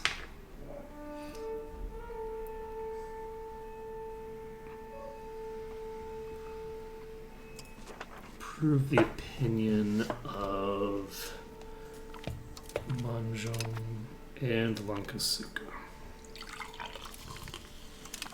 What are we doing on Diplo? Our Diplo capacity is much higher now. So I think we can invest less in Diplo if we want.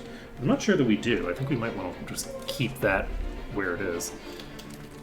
So we are currently dealing with some garbage trades. Let's do this. And this. Angkor, Martaban, Chittagong.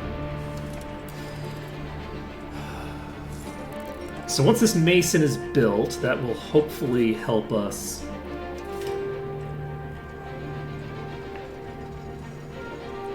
afford to build another Jeweler's Guild for much cheaper.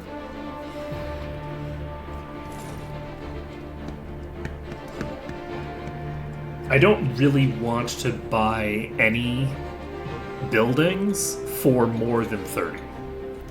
Except Masons.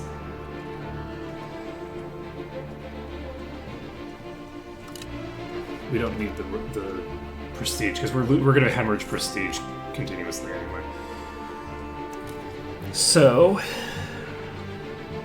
we can offer market access preference to Lankasuka.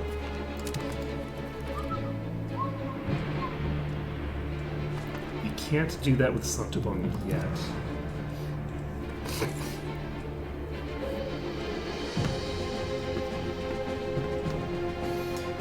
I think this is going okay. It's going to take a little bit of time for us to do everything we need to do. I think I'm going to ignore the marketplaces for now, because this is just worth so much more money.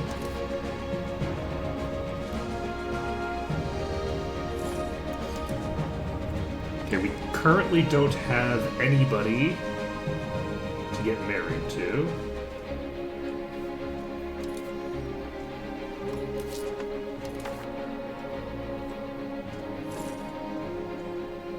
I could if I want. I'm 39. I think marrying a lowborn might make the most sense.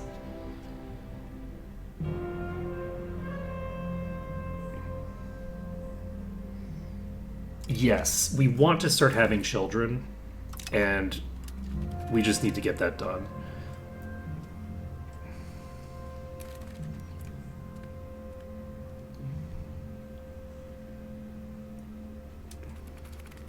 Well, I guess we don't really need that. You have pretty decent stats. But yeah, my hope is that we end up with securing the dynasty, and then in 16 years, we'll start having, well, I guess in 17 to 18 years, we'll start having things we can do. So we can now call the council. Promote urbanization is available right off the bat. That's amazing. Who Tanjung Pinang immediately becoming a town right off the bat. Do we take this? I think we do. Let's do this. It has just occurred to me that I don't have the thing set in such a way that would allow me to get this done. So we're probably going to fail this, and I'm just going to lose stability for no reason. Ooh, do we take Temasek's development, or do we try to make this work? It would be really good to get this urbanization done immediately. I think we take the shot. If we get one more positive event, then we will be able to click the buttons.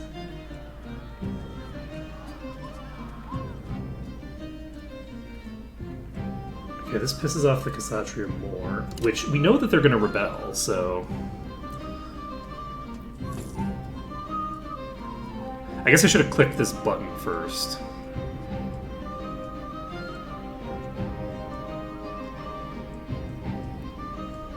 It's fine. I should have clicked that button first, though, because that's a button that I would want to click. It just moves me toward a thing that we're already moving toward. Let's see here. Province control.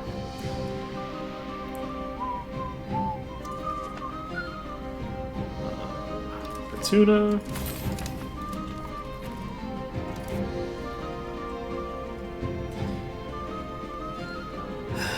But yeah, I think that we're going to fail this vote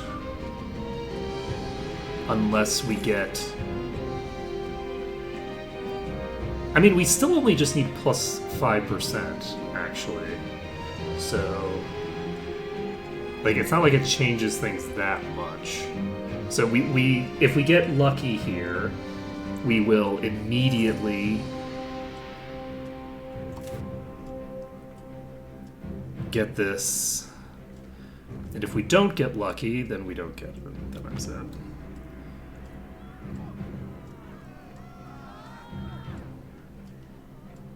This gives us prestige. Which we're currently... let's just do free trade as the future, actually. This just gives me legitimacy for free. We do fail the issue, and that's fine. You know, this is what happens when you forget the situation that you're in with your negative 6 quadrillion stability. It's fine. Don't worry about it. We have to reset all of these things. The beginning of the game, I really can't afford to forget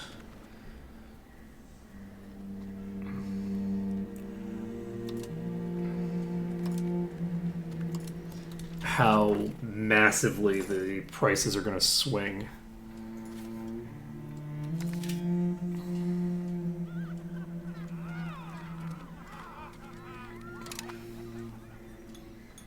We have a wharf already. Jewelers Guild is 31 now. Okay, we're waiting on Jewelers Guild. Then we just pop this up, and that'll be good. So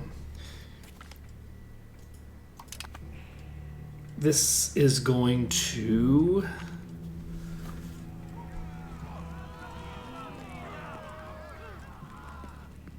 I'm just going to do this. It's fine. The relative affection that they have for me is not going to change much. Okay, so we're making our second Jewelers Guild. The price of jewelry here is going to plummet. But the hope is that the price of jewelry here, being so much lower, will actually allow us to do some cool stuff with the other things. So how are we doing? We have 2 allies right now, which is currently all that we can afford. We are currently improving relations with a few different people. Who else do we need to improve relations with?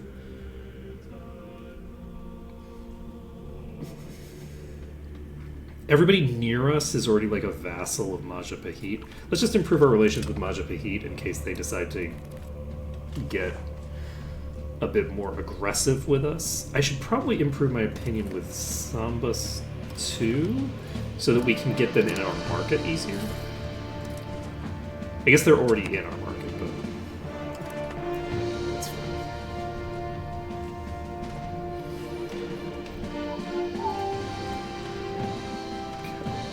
How are you?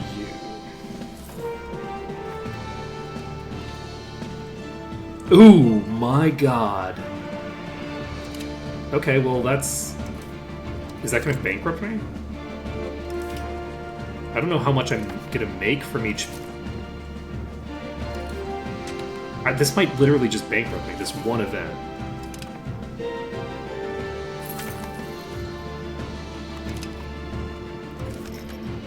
That event was so fucked up. What the fuck? Cost 40? What am I, made of money? That's an entire building's worth. The hell was that? Okay, so Natuna is done for now. Let's go with Tanjung Pinang to 10k. And then Daik to 10k.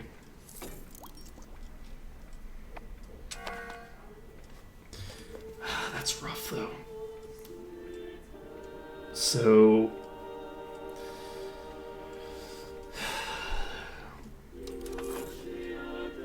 we just lost a lot of money.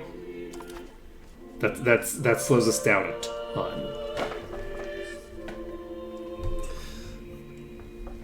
Let's see, how much is this worth? You know, this is actually pretty... Whoa. Pretty decent. You know, look, man. Now's not the time. Now is not the time.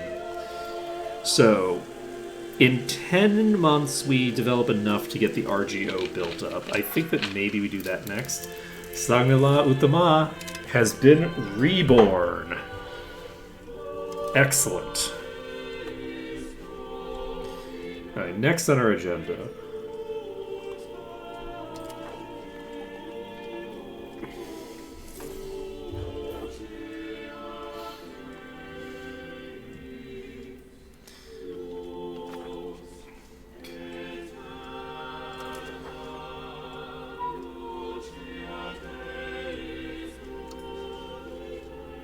So Santabong is at -5 right now. I think if we get that done, Santabong will become Dinger, which would be nice. But yeah, I think that maybe the first thing that I do is colonize this. All right, we have a civil war, which is, you know, unfortunate.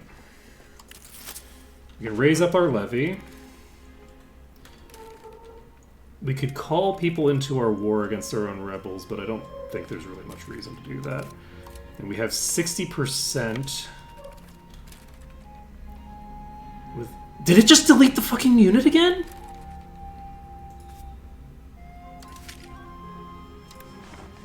Just deleted the unit again. Why? Okay, well, we have to restart the run. I don't have any armies that...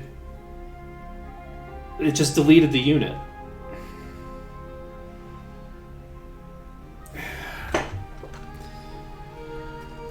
I need to figure out what's causing that. Do I need to, like, wait a day after I put them on the ships or something? EU5 units deleted when Disembarking? No, when embarking.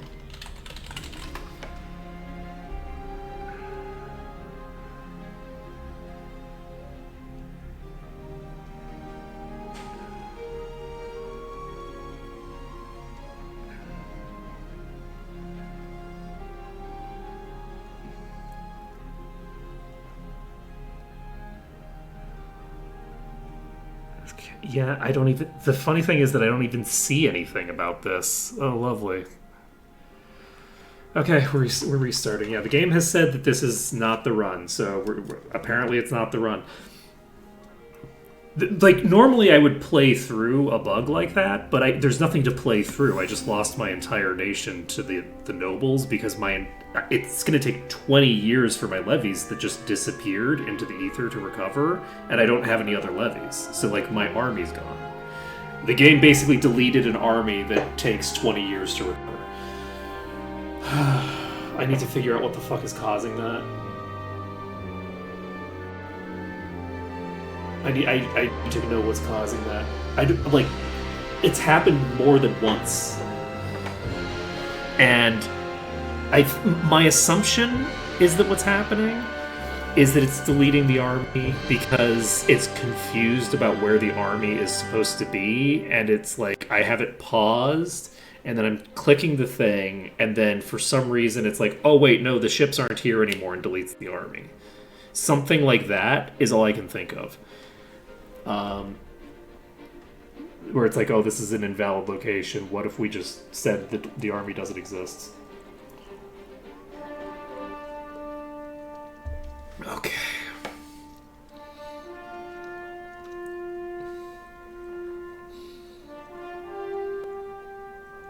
That was very sad.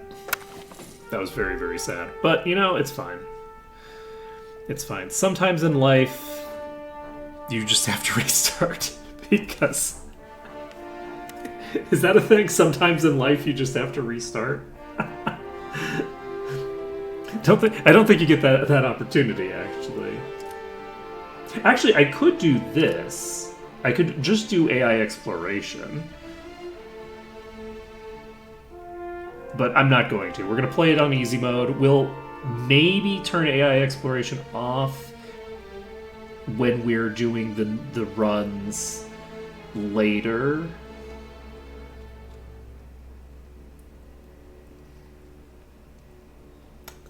Once we have the ability to colonize correctly, but we'll see. Okay. So, we need to take this, and then this, and then this. I actually am taking Diplo capacity earlier than literacy. And then cost of purchasing food is interesting.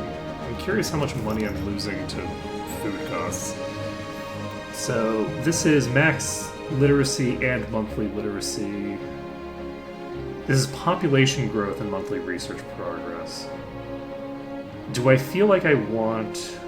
I think I want population growth and research progress more than I want literacy at the start of the game. When I don't have any real good sources of literacy to...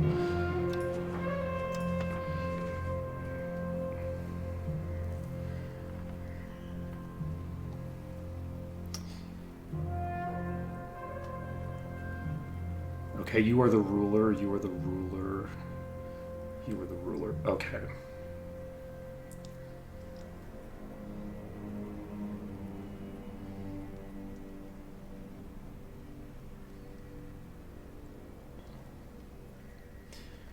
Tanjung Pura would be a nice entity to get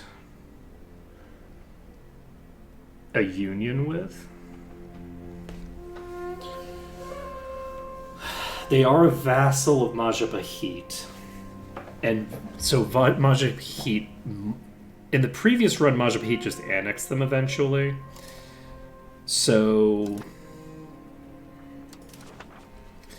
I think we don't go for them. Now the question is, do we go for Santobon, who we feel like we have a decent chance of getting automatically, or do we go with Beruas, who we can make... If I were to try to make you a subject, minus 114, minus 92. They're a very tough sell, but they could become an easier sell over time. The question is whether they're going to get attacked by somebody that I can't defend them from. This is a galley. That's good for us. That's very good for us. We do need to build thingers for that then. I think we do this. She's 30. There's a very decent chance that we get an heir out of this.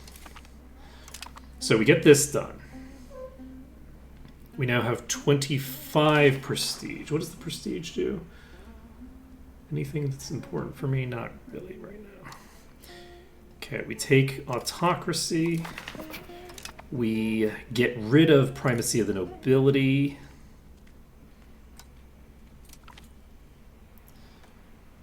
Right off the bat.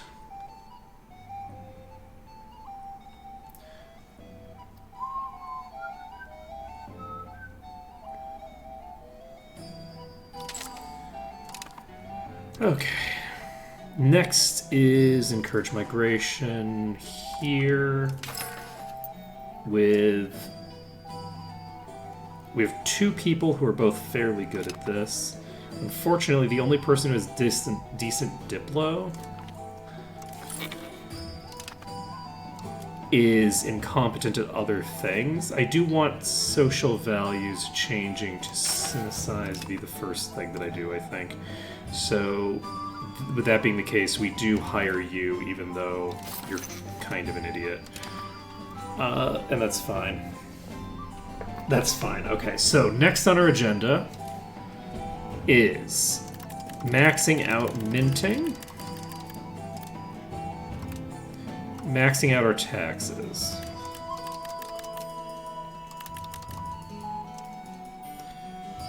And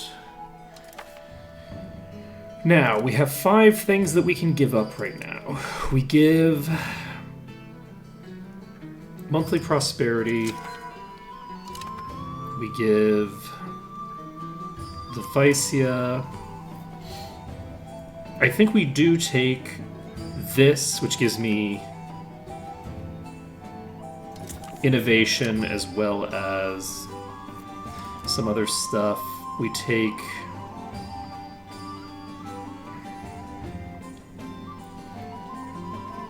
production efficiency, and that gives us the individual apprentices thing that we can do. We need to take this, and then we can take one more, which is going to be common militias.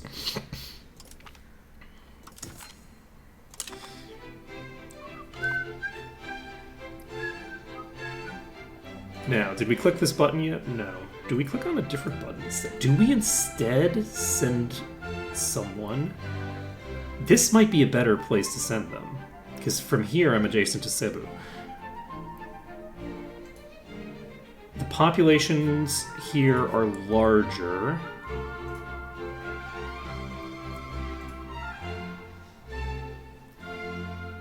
I think we do this, with the goal being to vassalize Cebu from here. Okay, so that's done. We haven't taken the other things that we need to do. So next on our agenda is...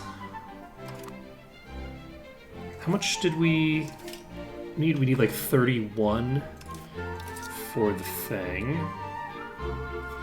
Cost of court needs to be maxed out. Stability needs to be maxed out. We're now losing money. We turn off market automation. We don't need that nonsense. And we click this, this, this, and this. Next is we offer an alliance to...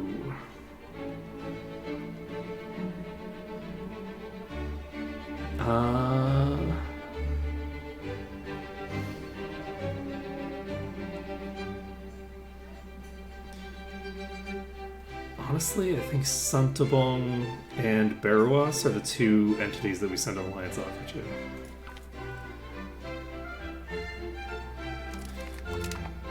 I think that's how what else do I need to do? Anything else? We've, I think, handled this setup.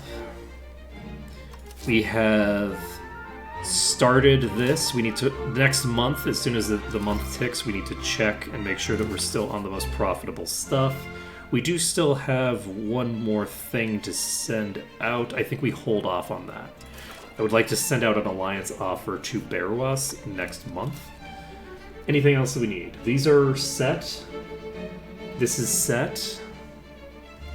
And we are waiting a month to be able to build the Jewelers Guild, which will hopefully be available tomorrow. We'll see. Alright. New market's underway.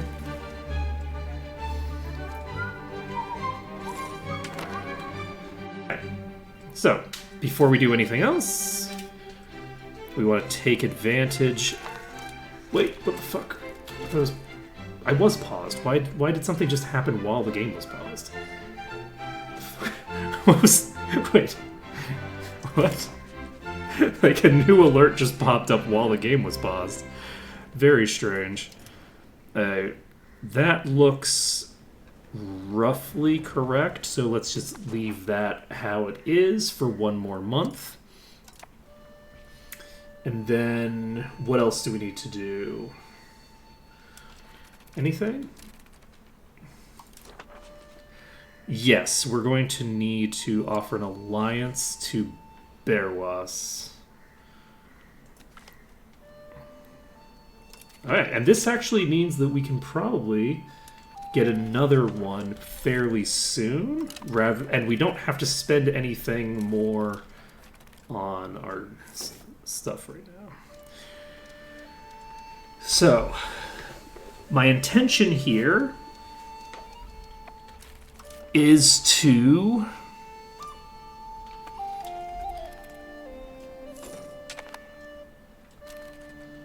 You're a galley. I need you to go down. Okay. Next on our agenda is we remove all of the threes.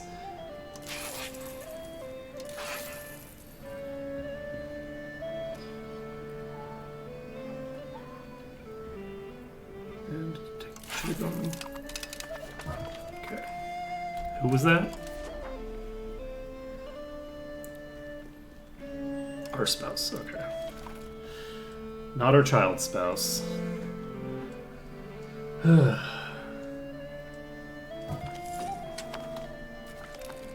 Marriage union formed. Perfect. So we now have a marriage union with Beruas. As soon as we get an heir, that will become a proper union. Well, I mean, it'll be securing a proper union. It won't actually be a proper union yet. But next on our agenda... do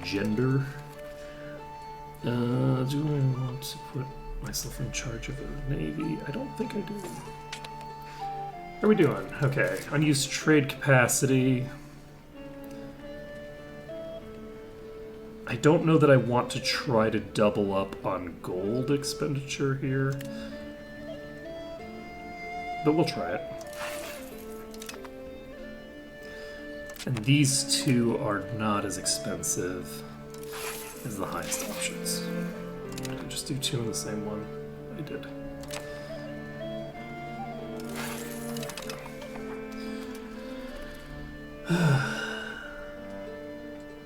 Alright, so we're gonna get Subi up to 2k pop.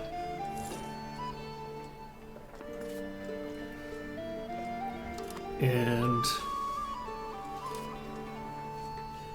I think that instead of building a mason, if we don't have the jeweler available, I think we are actually going to pump the RGO here. we're gonna have complete control over Temasek itself. So getting Temasek itself maximally built up is, I think, critically important. Beroas, yes. These are the two nations that I most want to do. They're not necessarily the two highest priority because they are probably pretty fond of us already, but it's fine. So, next thing on our agenda is to offer market preference to a few places. And interestingly enough, I can't do that with you. So let's go ahead and just start improving our relations with Manjung. Let's get them some market access preference. Sooner rather than later. So once we get up to 30, we will immediately start investing either in incense or in jeweler, depending on which is more appropriate. There isn't enough masonry to make a jeweler's guild. That's crazy. Okay, give me a second. So, the market is confused and not giving me anything to work with.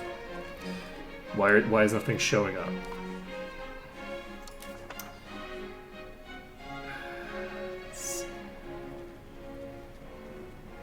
These can't be the highest. Okay, there we go. Let's see. Take this. We take this. We take this. We take this. And we take this. We actually have several things that we can export right now, which is kind of cool. It would be very nice. Oh, right, we don't have any masonry at all. So, weirdly, I think we just expand the RGO because it's cheap. It would be nice to have a masonry building. Every neighbor country gains 20 opinion. I think we just take the 2 diplomats, honestly. Okay, Beroas can get market access.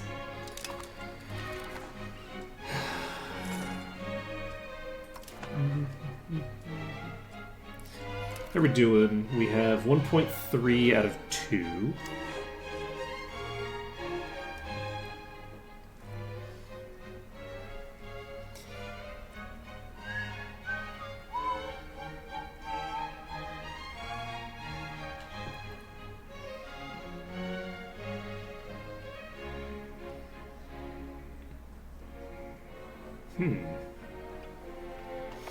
Do I start improving my opinion with Cebu right now? I have the thing here already, so yeah, I think we do. Let's start sending our improved opinion thing over here. I don't know what's going to happen with this. Hopefully Cebu still exists after whatever is going to happen over here.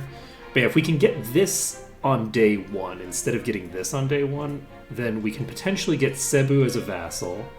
If we get Cebu as a vassal, and then these folks as a vassal, and Santabong as a vassal, that's a pretty solid chain to expand from.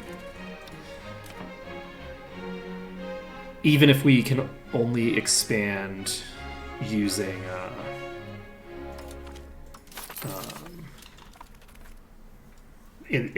with settlements, right? Because we can expand this way, and I don't think we can get to the north side here of Borneo, but that's okay.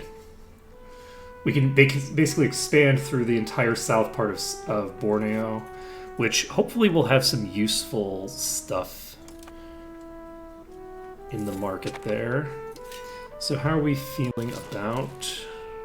You know, our income is actually still looking pretty good right now.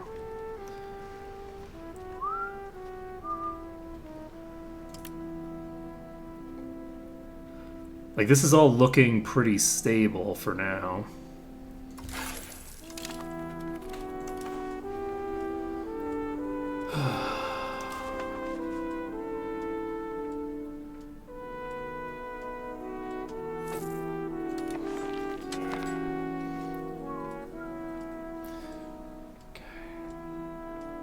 Somebody build a mason?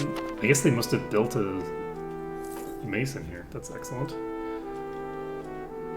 Alright, we have finished the thing. Do we build more of you? How are we doing? Costs 50, so masonry is a problem here still. The hope is that I actually don't have to invest the money into the masons, and that the masons will be picked up by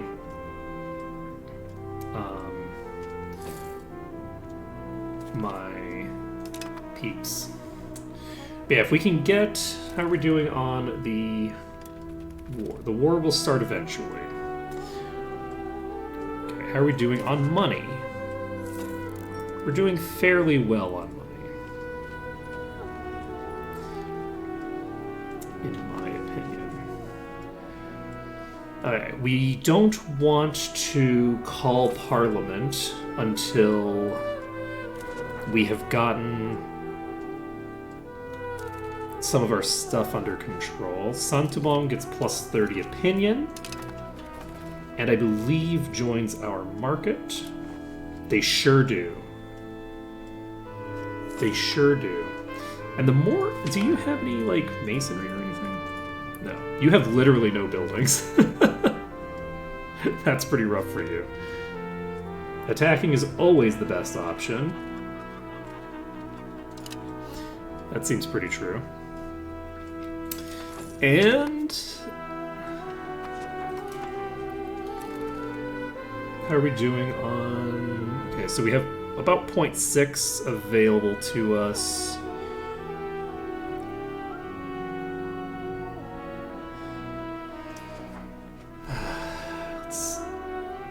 Let's get the gold into our market.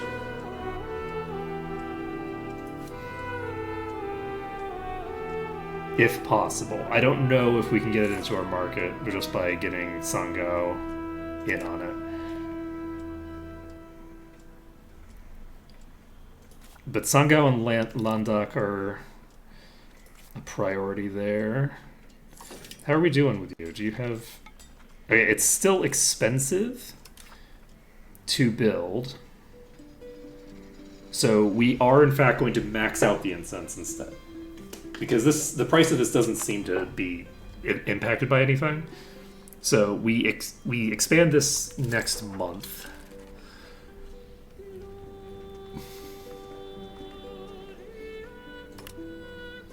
Okay.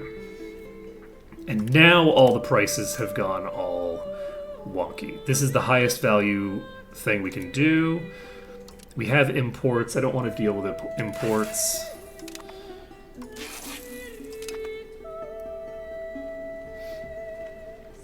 Exports are easy to deal with because we have complete control over the market. We have the trade advantage. So, the other thing that I need to do... Whoa, that was very fast. Holy shit.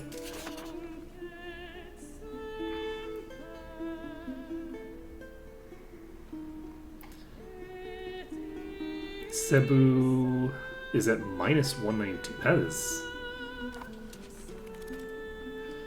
not easy, actually.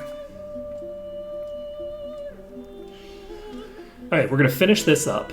Once this is finished up, we get to figure out where we go late next. And I think maybe down here.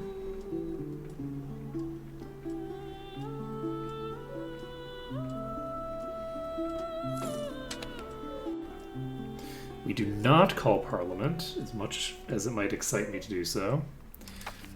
We wait on calling Parliament until I'm in a better position to do so. We probably wait until the nobles actually do their rebellion, because that will immediately reset their stuff. I feel like we probably can't trade this much gold out, but maybe we can. Also, I don't really want to trade that much gold out because, whoa, buddy. How are we doing? 44. So the price is coming down, which is good, because if the price wasn't coming down, then I'd be just kind of stalling for no reason, but maybe we'll get enough.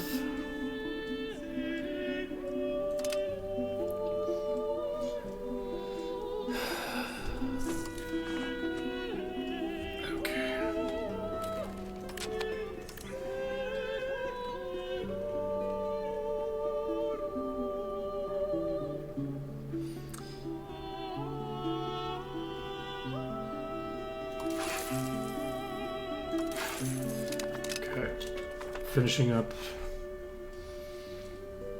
that stuff.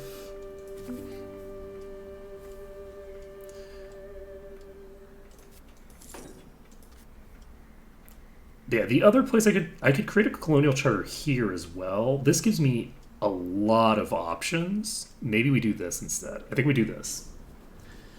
This is our next colonial charter.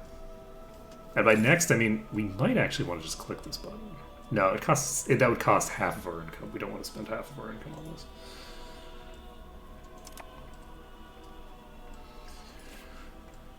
Not how we want to handle it, but that would allow us to potentially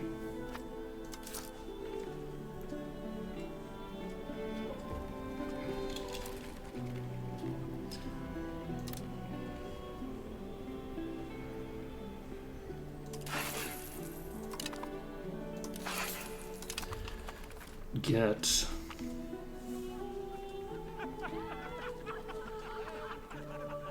this is fine. We've actually got our legitimacy capped now. Do we need to add any more stuff? I don't think we necessarily do.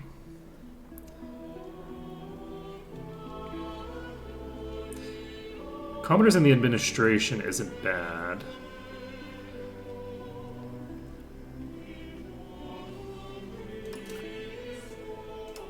I think there's some other tribe stuff that's worth it.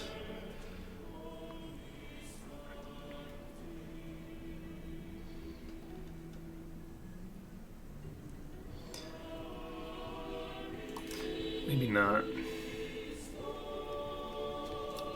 I feel like there wasn't anything useful for this.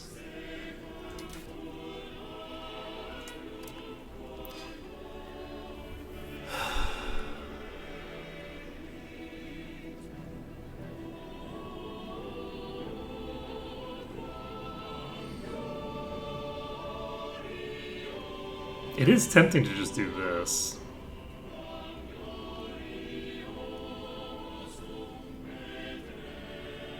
Like, this does give me 10% trade capacity, which is nice. Let's do this. It improves the power of the... Whoa! The burgers by a bit. We probably don't need quite this much. Where the fuck is this? To where? No. That's over here, right? No. Let's see. Daik? Okay, let's go to Natuna first. Yeah, the pop growth over there is fine. Try to defuse the situation. Let's see here. We have 2 things that are below 3.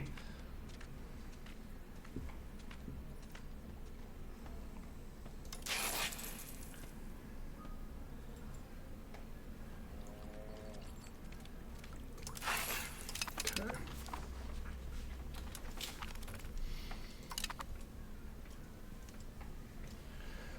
Okay, we are finishing that up. The incense is built. How much does this cost now? 34. So we can build a jeweler's guild. All we needed to do was wait it out. We just needed to wait it out. That's excellent. So we can go ahead and just increase this by a little bit. It'll be fine. Don't worry about it. We can promote urbanization. Ooh. I don't love that. So we have Brahmin insurgents and Kshatriya insurgents at the moment.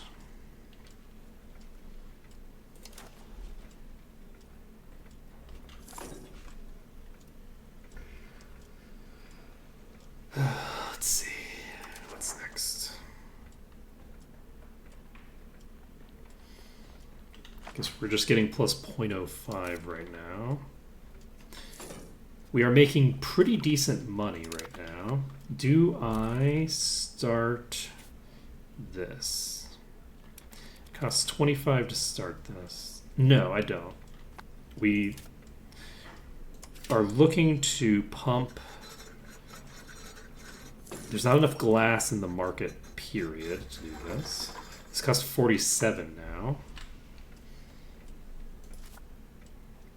Is it time to build another mason?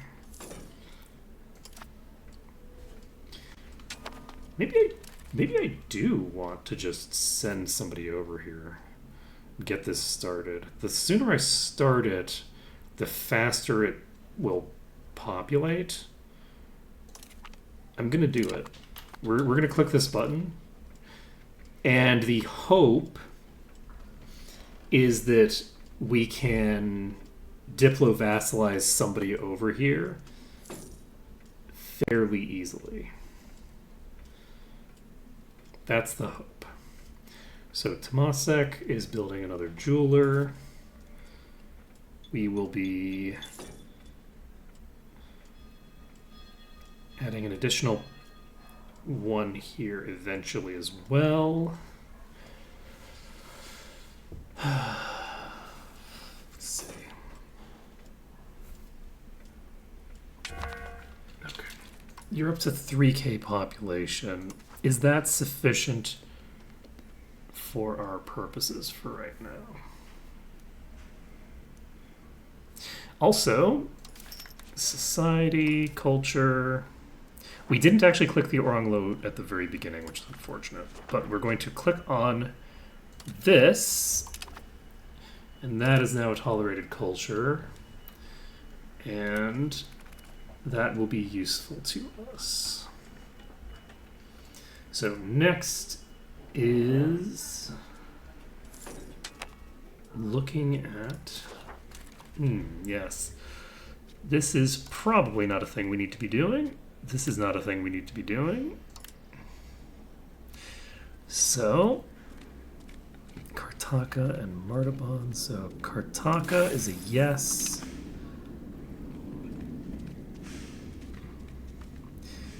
And you know what? Maybe we just max this out. We just max out the most expensive one for 1 month, and then we move on to the next one the next month.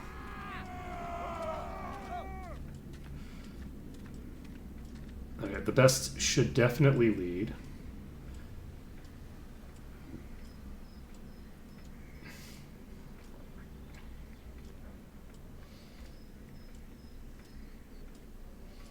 It's nice to get things moving toward plutocracy. And do I want to invest in anything here? I think the next building might have to be a mason. The prices are probably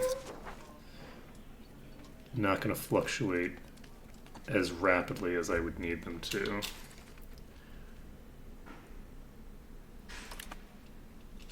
This is fine. I think we can manage that. So, encourage migration to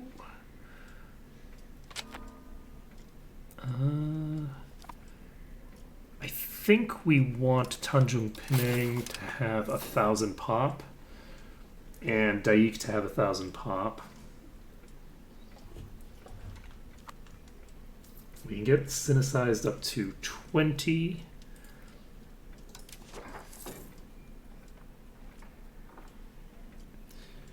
So, minus 22 for Santobong. How about you?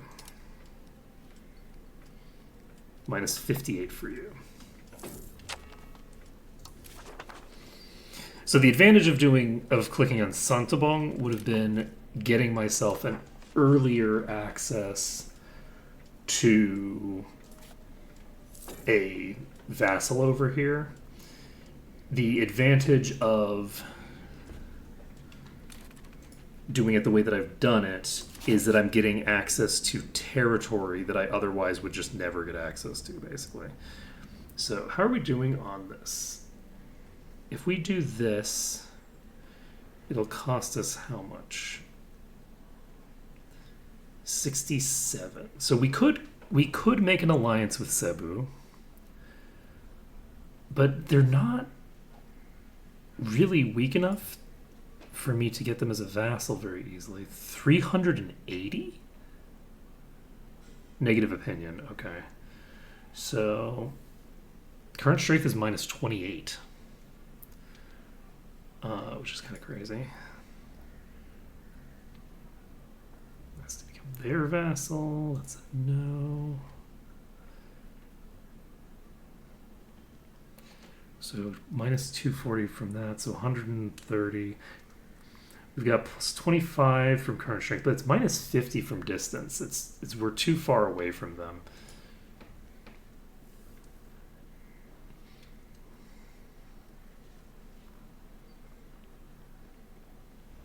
Minus 29. Oh, you know what? That's what's going on with Cebu as well. They're at the Cebu is at war, I think. Okay, Renaissance has popped. We want to get this, I believe.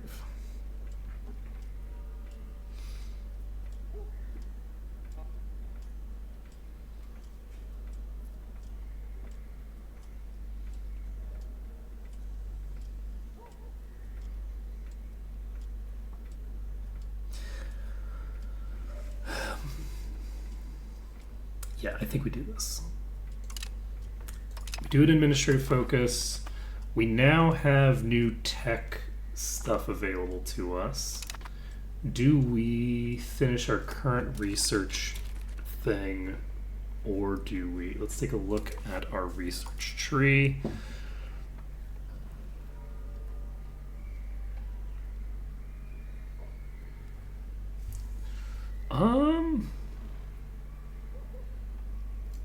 I don't know.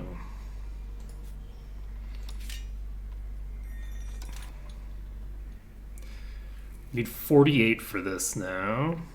We don't have enough people to fill our thinger. Sergeantry only costs 36. Let's build a sergeantry next. Because for whatever reason, it's very cheap to build a sergeantry right now. We just do this. Would have been nice for that to happen like a second ago, but that's okay. So, we now have... You know, it occurs to me that I probably could have called my allies to arms in the previous run, and they would have probably gotten the job done, but that's okay. So... We're calling you up in Johor. We are calling up our levy ships as well.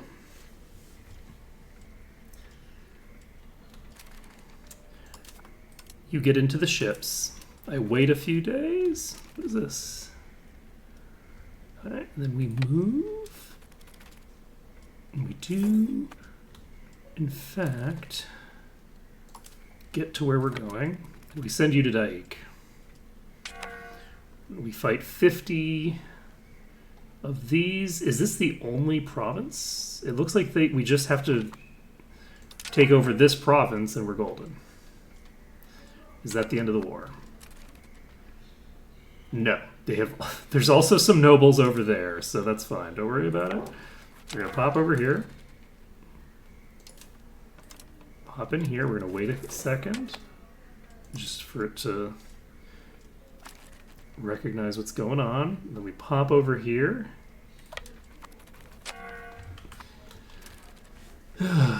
And let's take a look here.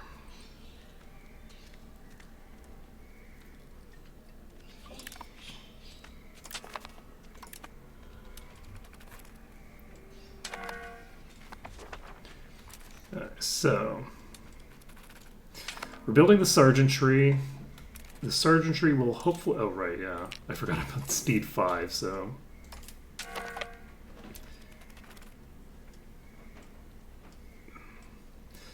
This presumably ends the war. Yes, that ends the war. We can drop our levies. Perfect. Now, Tanjung Penang is continuing to be expanded. We're building up this sergeantry here. Now, I need to get some glass at some point.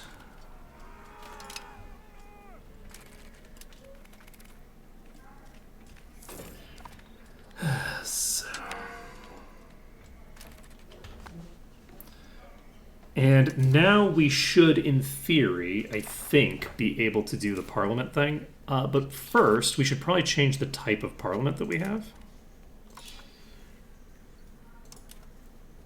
We should change this. Oh, this costs 50 legitimacy. Yes, okay, gotcha.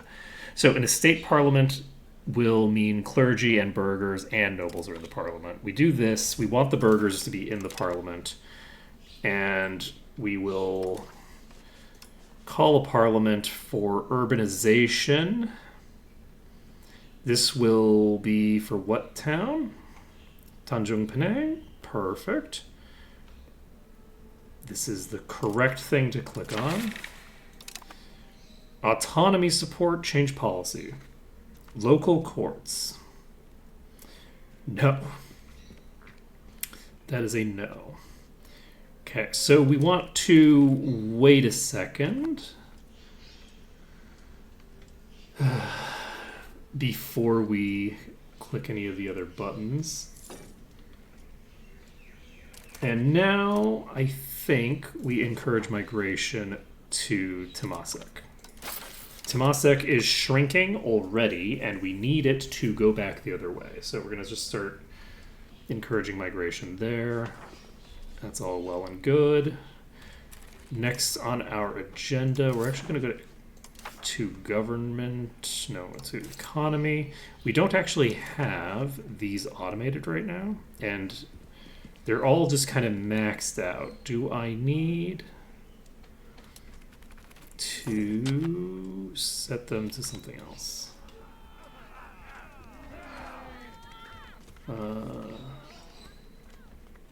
Shit.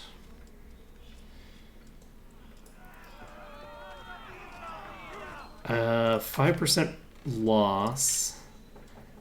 How much does that cost me? Because I don't want to take out a loan if I can avoid it. I can take this hit and still click one button to get this done. I think we do this. Because I don't want to go into the negative while we have such a terrible income. Because our court costs are just so high right now.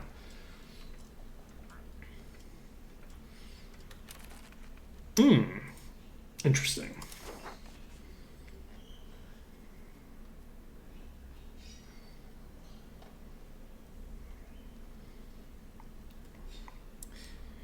I think...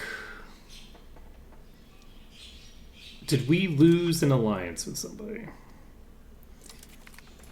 I'm not sure, but I think we might have. Minus 54 still. That border distance of 34 is still significant.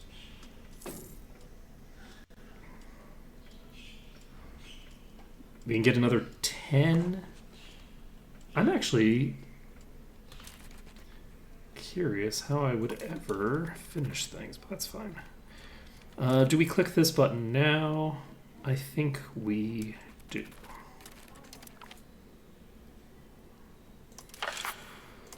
There we go. So that button's clicked. I won't be able to forget that it needed to be clicked. We get a +5 and we get some prestige. So we are in the clear, and Tanjung Pinang is going to upgrade to a town. Now, this does mean that we're not changing any of... Lovely. I love having our child be an idiot. That makes me very happy. Okay, so... That's pretty rough. So our next ruler is probably going to be an idiot. And that's not optimal for me at all. So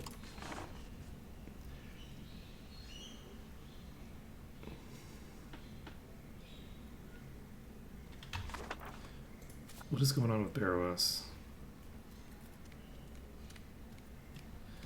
Barrows must have become somebody's vassal.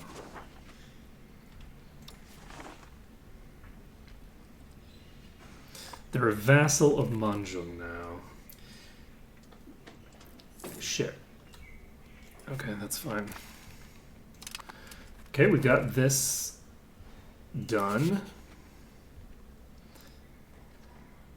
We can offer market access preference to Cebu. And then...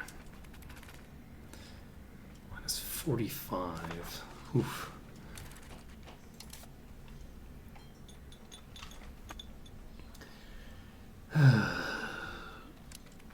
Oh, that's fine. We will figure it out.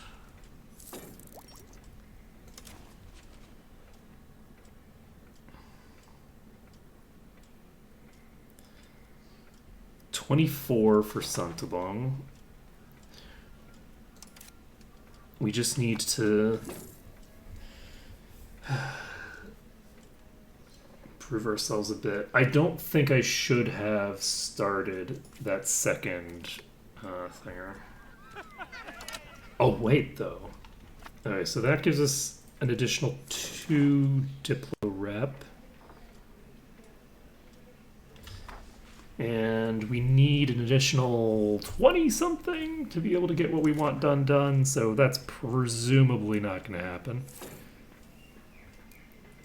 We don't have a diplomat to send for market access preference to you. -75 for Manjung. How much of this is literally just border distance? Only 37. Okay, what is this about?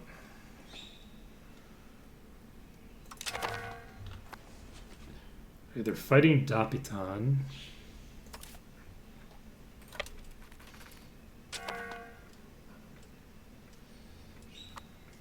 I will send my fleet over. Because I don't want their ships to show up and attack me. I'm not going to raise any levies. And this is just going to come down to whether or not Cebu is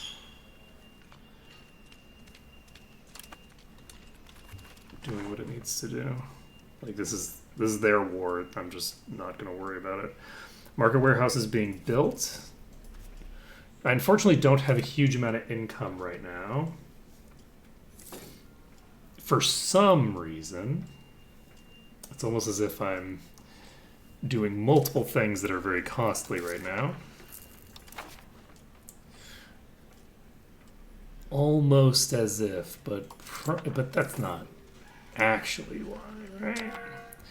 I could tax the Kshatriya more if I wanted. I think I am going to automate everybody now. Because, as an example, I can tax the Vysia more than I am right now. I can probably tax the Sudra more, and we will just automate everybody to just make everybody happy with us.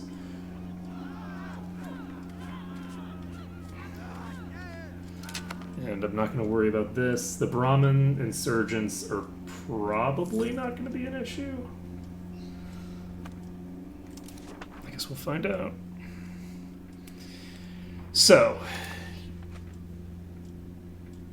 next on our agenda is building more jewelers, which will get done eventually. This is very funny. I'm not even actually what's the word? I'm not even like blockading them or anything because I don't have enough ships for that. So it's just me sitting a ship out there going, okay, no fishing boats being sent over to me, okay? That's the one line. I'm now realizing that our research queue probably doesn't have anything that interesting in it. By which I mean it doesn't have anything in it at all, yes. Alright, so let's go to the Age of the Renaissance and pick some stuff up. So, Embrace Institution cost is nice. Let's see.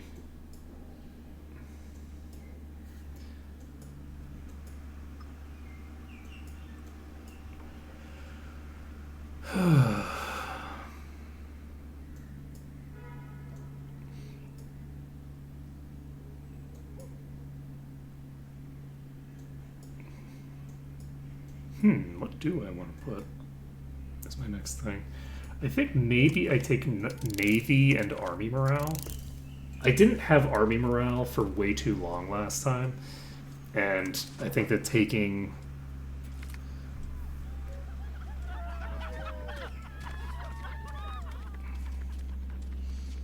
Alright, we are going to do more naval focus. That's a permanent boost. Manjung will be maxed out.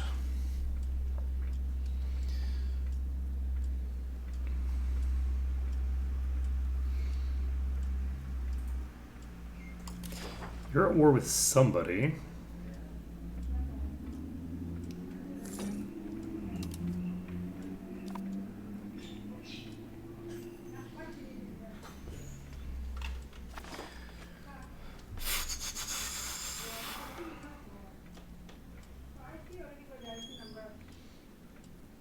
And do I...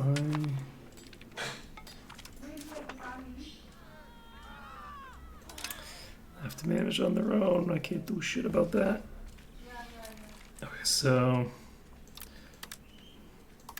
I am actually going to do this and see if we have so much gold in our market that I can just convert everything into that. So, how are we doing here? We cannot build what we want to build because we just don't have enough masonry for it. I think we do have to build a mason over here.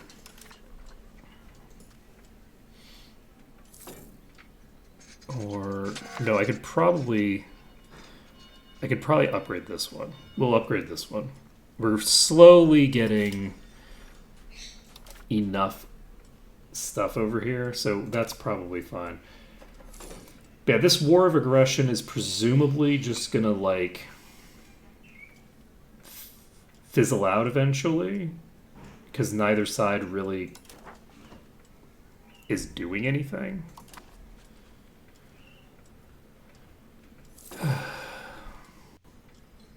Like, I'm not gonna put boots on the ground over there just because Cebu has decided that they're going to cause a problem. We unfortunately do lose prosperity in Temasek. Hopefully this new outbreak doesn't end up going anywhere.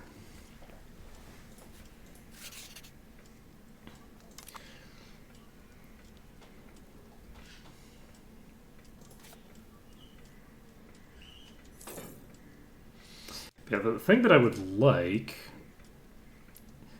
is to just vassalize Cebu.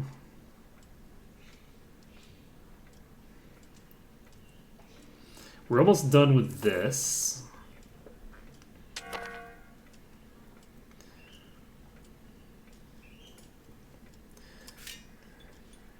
I haven't actually built a scriptorium here yet.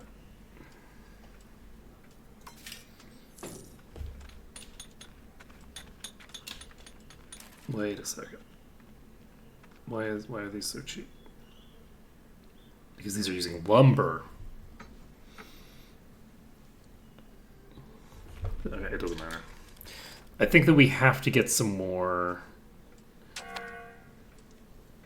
of. I think we need more Masons Guilds because I don't think that the price is going to start going down. The price went down for a little bit, but the price is not going to go down for good. So we build another Mason here in Temasek that is going to give us a decent amount of income. And we can appoint new diplomats. That gives us a huge boost. And we can't do any subject actions while we are at war, I think. So, Death Deity God. Alright, we are back to being mostly stable.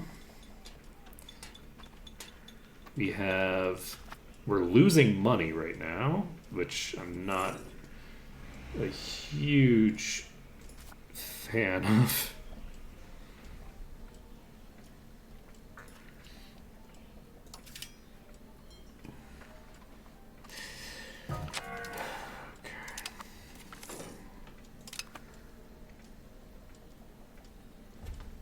That's not a person that we want getting to dead. Alright, we are going to put this person in charge who is very good at the job. And for now, things are going fine. We're just kind of chilling. We're vibing. Everything is great, in fact.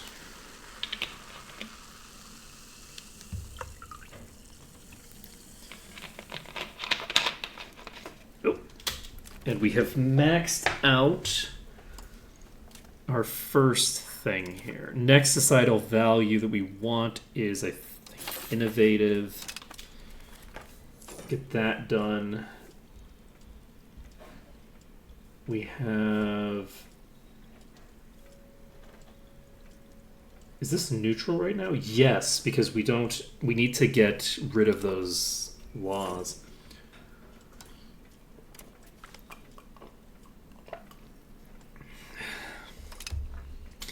See, that's $4. That's way better. We're gonna actually switch to doing conciliatory, I think. Or not? Okay, never mind. We're not doing conciliatory. What other societal values can we? Oh, you know what we should do? Since we now absolutely have this minned out. Though, to be fair, there isn't a lot of economy going on down here yet. You know, like, we don't have a huge amount that we're losing out on by not having control of these places, because Temasek is the only place that I've built anything.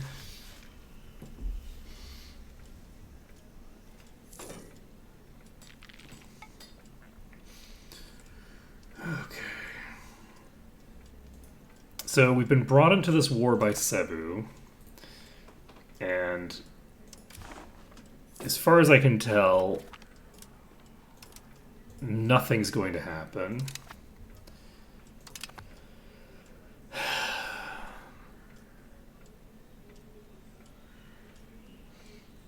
So that sucks.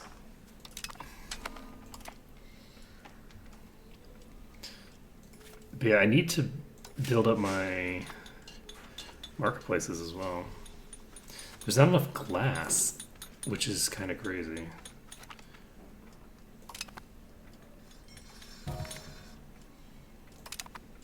Okay, we have an interregnum. We have left our marriage union. I love, love getting some cash monies. So, Jeweler's Guild gives us 51 cost. No thank you. We're going to pump the mason here.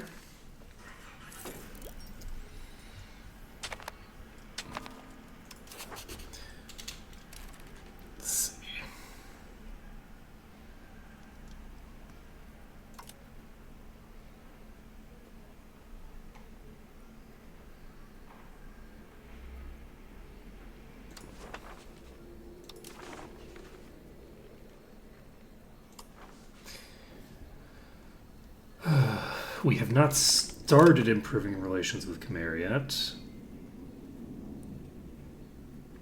Let's start improving relations with Sambas and Landak. And I guess this means that I'm not going to have any diplomats if anything goes wrong. That's probably fine.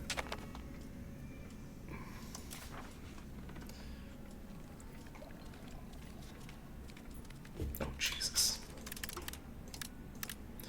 Completely forgot what was going on there. I forgot that I had decided to just put everything into one basket there, which means that the price of everything is going to go down faster.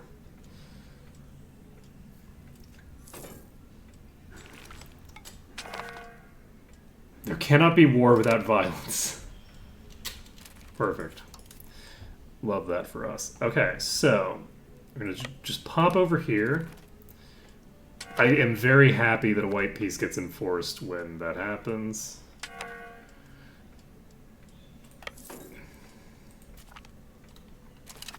Okay. Whoa, whoa, whoa, no.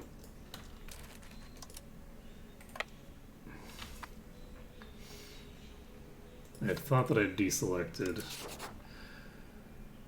thing.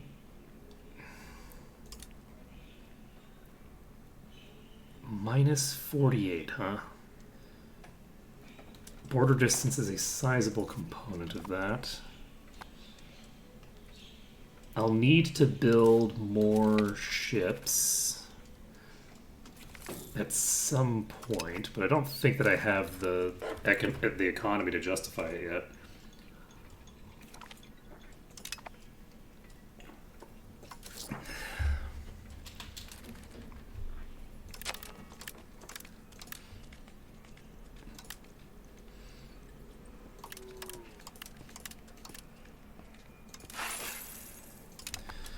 Okay. The Brahmin insurgents are doing their thing.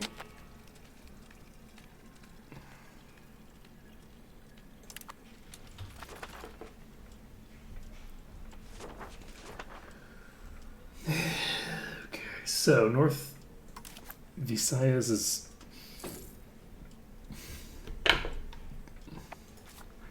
doing some stuff. How do you feel about... I guess I should probably improve my relations with them. I should probably also improve my relations with somebody down here, huh?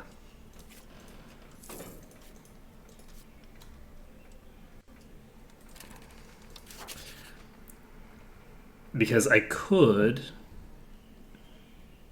Who is this? Tidor. The border distance is 65.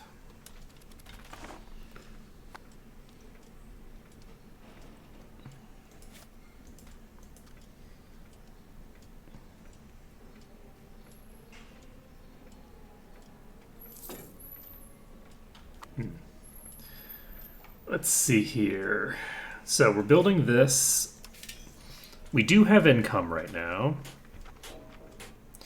This costs 51.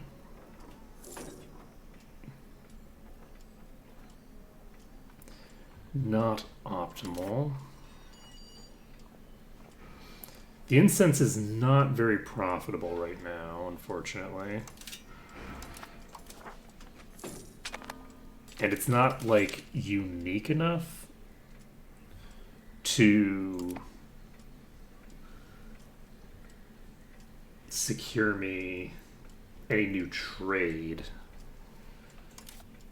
unfortunately.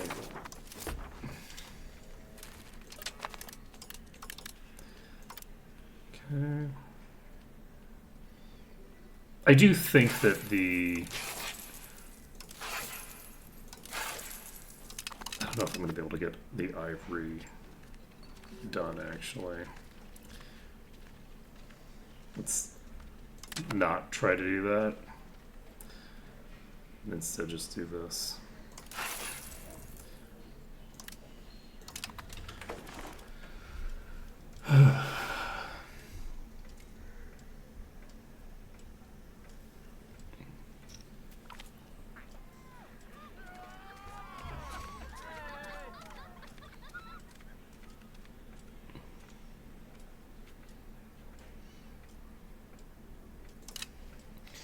Not my business.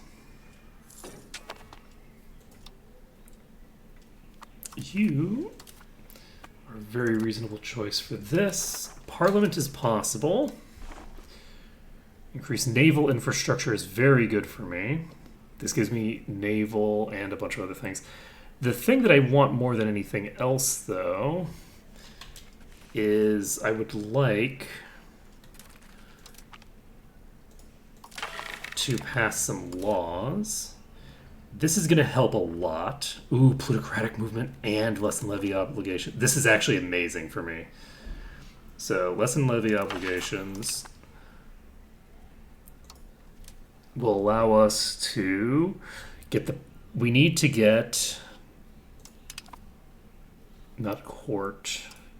It's balance of power. Instead of favor the elites, we favor me. This is a big deal, increases my tax base by a lot, and increases my crown. Like, it's favor the ruler is such a huge deal. Adaptation to humanism. Okay, ask for another law change. We need no censorship, I believe. This will take me toward humanist and innovative. Also gives me a massive boost to my cultural influence. So that's 10%. I thought it was 100% for a second. It's not. Preservation of individualist thingers. We have 5%. I don't think we're getting that. So we don't click anymore. We've done all the clicking that we need to do. How expensive is this? 50. We're not buying you. We might buy another Mason. Honestly. So, this is going to massively increase my crown power and hopefully make a just big difference in my overall like economy and this, that, and the other thing. Like, hopefully this will be a big deal. We are losing money, which I'm not a huge fan of. I'd prefer for me to be making money. And Santabong is at minus 25. Cebu is at minus 50. Selenbao's at 74. So Santabong needs a considerable amount of push to get things going. You are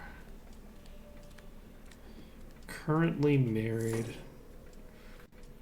to them. I don't think that makes much of a difference for me. Let's accept the Tagalog.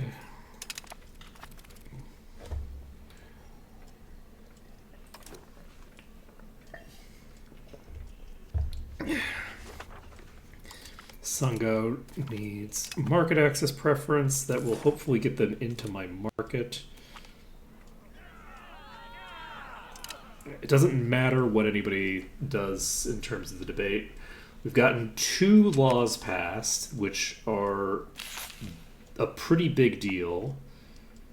I forgot about that, so we did unfortunately lose. We should have. There was another thing that we could have picked for our sacrifice that wouldn't have moved us toward land. But that's okay. Sometimes in life, you make mistakes.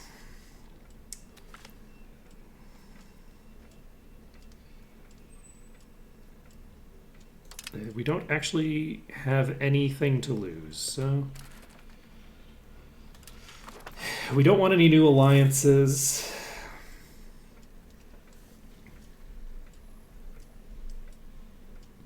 Unfortunately, there's a decent chance that Beruas is just going to get annexed by Manjung, in which case I will have wasted that initial bit of stuff, but that's okay. How are we doing on trade? This is a terrible trade. Just trading gold out. Kind of crazy, but that's just how it be. How are things going over here? Right, we should hopefully be able to build something now. How much? 46 is a lot. The potential profit from each mason is actually pretty high now, so for right now I think I am comfortable just building the masons up. Just get that maxed out. I'm curious to see. It's okay. We get a bit more shift toward plutocracy. We're now at 45. That drops the power of the Kshatriya even more. The Vaisya are at 29% power now, which is not necessarily optimal for me, but that's okay. Also, we need to... Okay, let's take a look. The price is going down, but we are going to build that mason. Because there's no guarantee that the price is going to crash all the way to 30, you know? It looks like it might. Hopefully it crashes to 30 and then we can immediately pick it up with our income. How's our incense going? Profit per level is terrible now.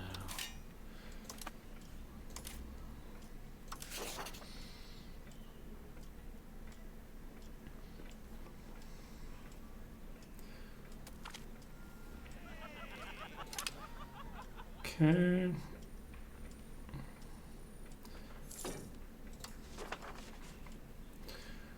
Minus 27, minus 46.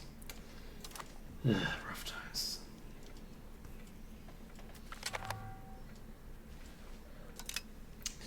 This is very bad for us. Having the Black Death spreading around is not how we want things to be going. I'm gonna improve Tidor's opinion of me. Just for shits and giggles.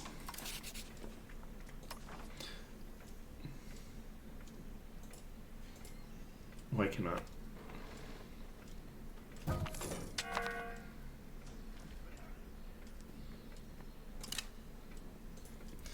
Okay, we're having an actual problem. The Black Death is presumably killing lots of people right now. Nope. Only 16 deaths in the country, so we're actually doing okay.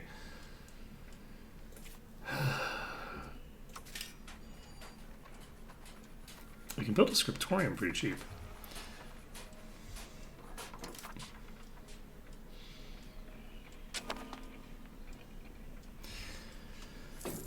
Hopefully the price stays low.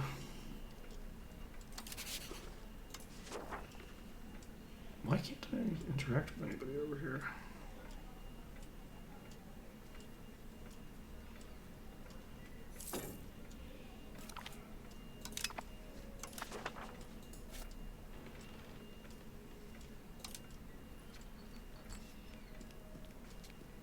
They're outside of my diplomatic range, but these aren't? What are you talking about? They're like right next to me. I'm like, I share a C zone with you.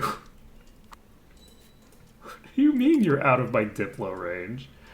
It's crazy.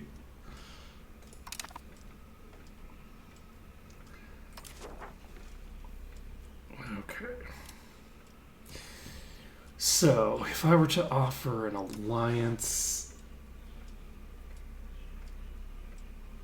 Wait, did you just expand massively? What just happened?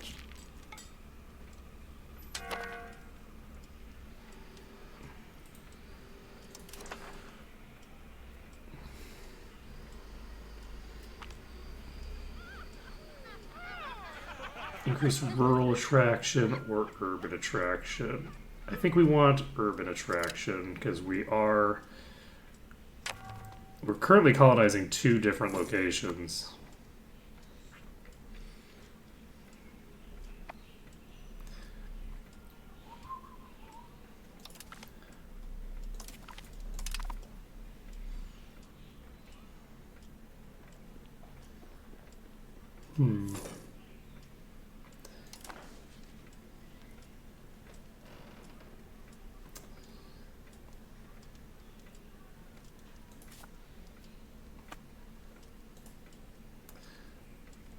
I feel like I'm going very slowly.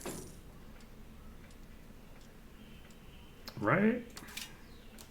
I'd have to look at some of the older runs. I just feel like my economic growth is pretty slow. Maybe I'm wrong though. I'm not actually sure. I feel like in theory this should be moving me along substantially faster. But that being said, I do have 2 of these at the moment.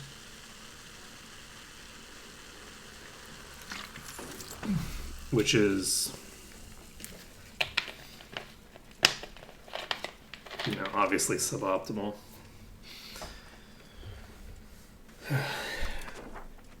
In terms of my current economy, because I'm using a lot. I'm using 2 over here.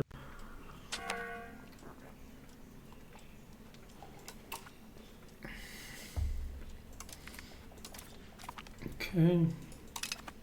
I don't know where we got slaves from. Let's see.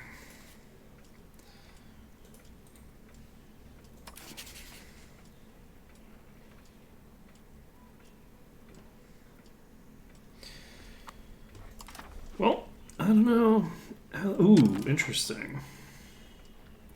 So you are currently in the process of annexing them. And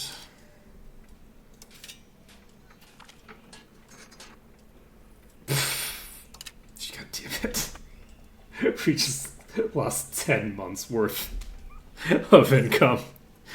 Oh, that's rough. That's pretty rough. Do I have some? You know what I can do? I don't need my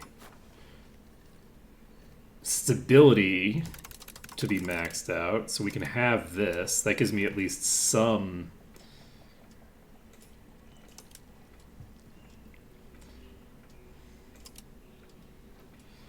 that gives me some additional value. That is going to help us a decent bit.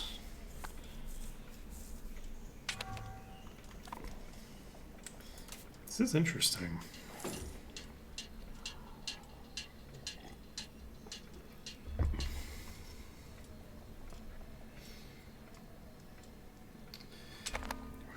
increase control in Real Islands is doing whatever it's doing. Do we have something useful that we could be doing?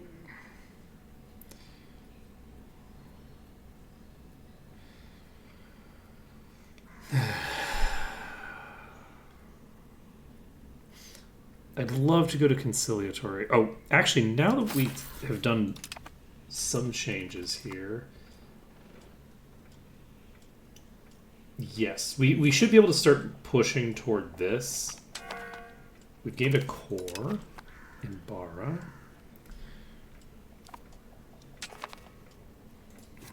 And, you know, we'll see what happens.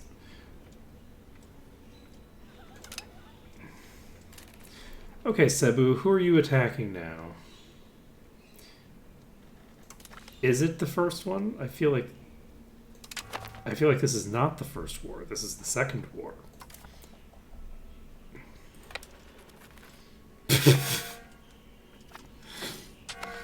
Okay, man, whatever. So Cebu has called us into another war. We will go move our ships over here just to make sure that nobody fucks with us. And then, because I don't want them to move troops up here. Because I don't currently have anything to recover from that. I guess...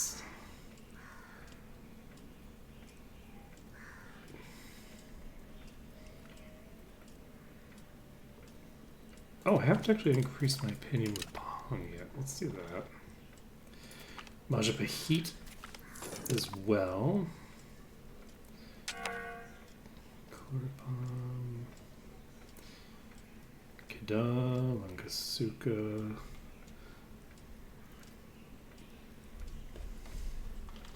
We currently have a net neutral thing, so let's just leave it how it is. Alright, you are building a burger mansion, which isn't super useful for me.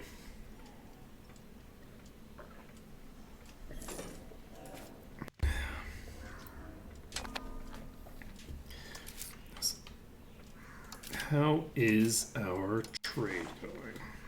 This is going very badly. So... click that button. So, encouraging migration to Temasek. Not quite going how we want it to go, but getting innovative up will be good. How are we doing on institutions? Meritocracy is starting to show up here. And it's 12% here. And I haven't actually done anything to make that happen. So we're still in the early phase of the game in that regard. You're building a fruit orchard. So, in 2 months, we will hopefully be able to build the next tier of Jeweler's Guild. And that will make us a little bit more money. Alternatively, there's not enough glass in the market to make those. Which is interesting. I don't think that I've ever run into that problem before. I don't think I've ever had to build that myself. So I think what I need is I need to get more countries into the market. I think that's at its core what needs to happen. Improving our reputation is good. Okay, that's Tanjungpura needs to have market access preference. I think that's a big one. Wait, I don't. That's not gonna work.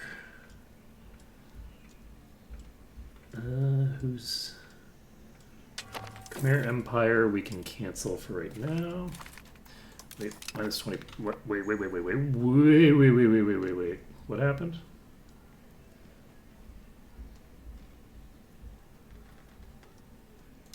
Defender ticking. Okay, gotcha. Yeah, we're fine.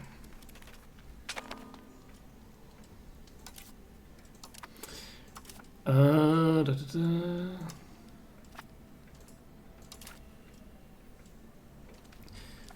afford that.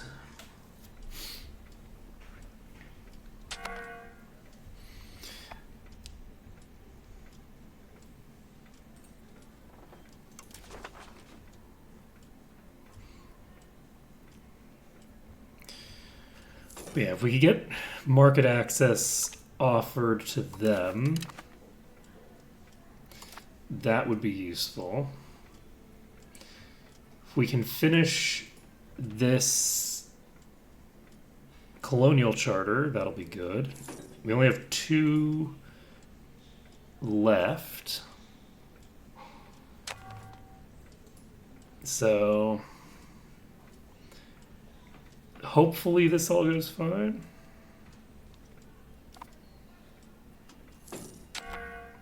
We are putting people into Obi now. You are...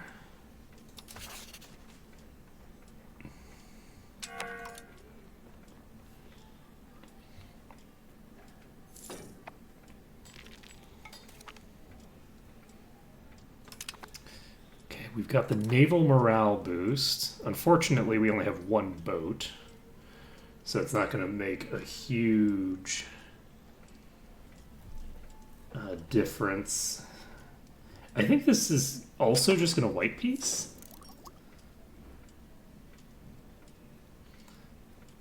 Because we just don't have, because there's just not an actual war going on. That's my hope.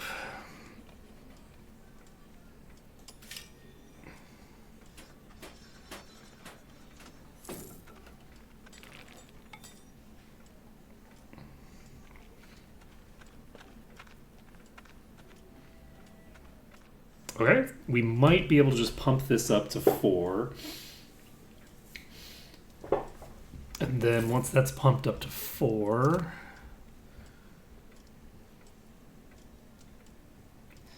things will go well for us. Who is this? This is Londoc. I don't need to keep improving my opinion with Londoc. So,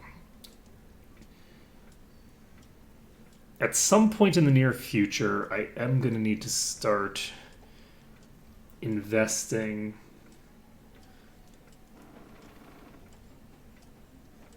into things.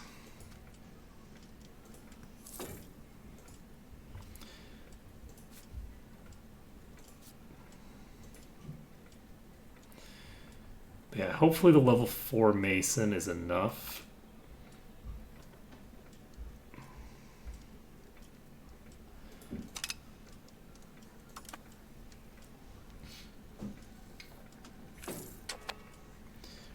To get some good jobs done.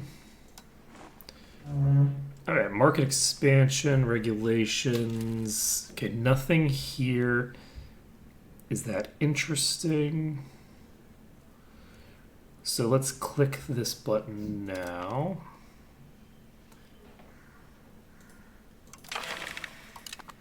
We call Parliament. We can support for innovative. That's excellent for us. Support free subjects, autonomy. Okay, wait. The tax exemption isn't great to get, but we might be able...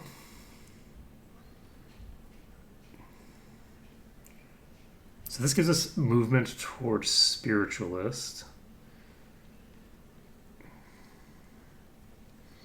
We do religious teachings. This gets us a nice boost to the literacy rate for our peasants. We support free subjects. We can do a tax exemption for the burghers, which is not a good idea. How much money am I making from... The Brahmins give me nothing. So we'll just make them tax exempt. That'll allow us to get another law done. And we could set this to civil society. This gives us a movement toward conciliatory, which is going to give us thingamabobber. Alternatively, we could move toward burgher-controlled mining operations, which gives us a plus 0.2 movement in the direction that we want to go. I think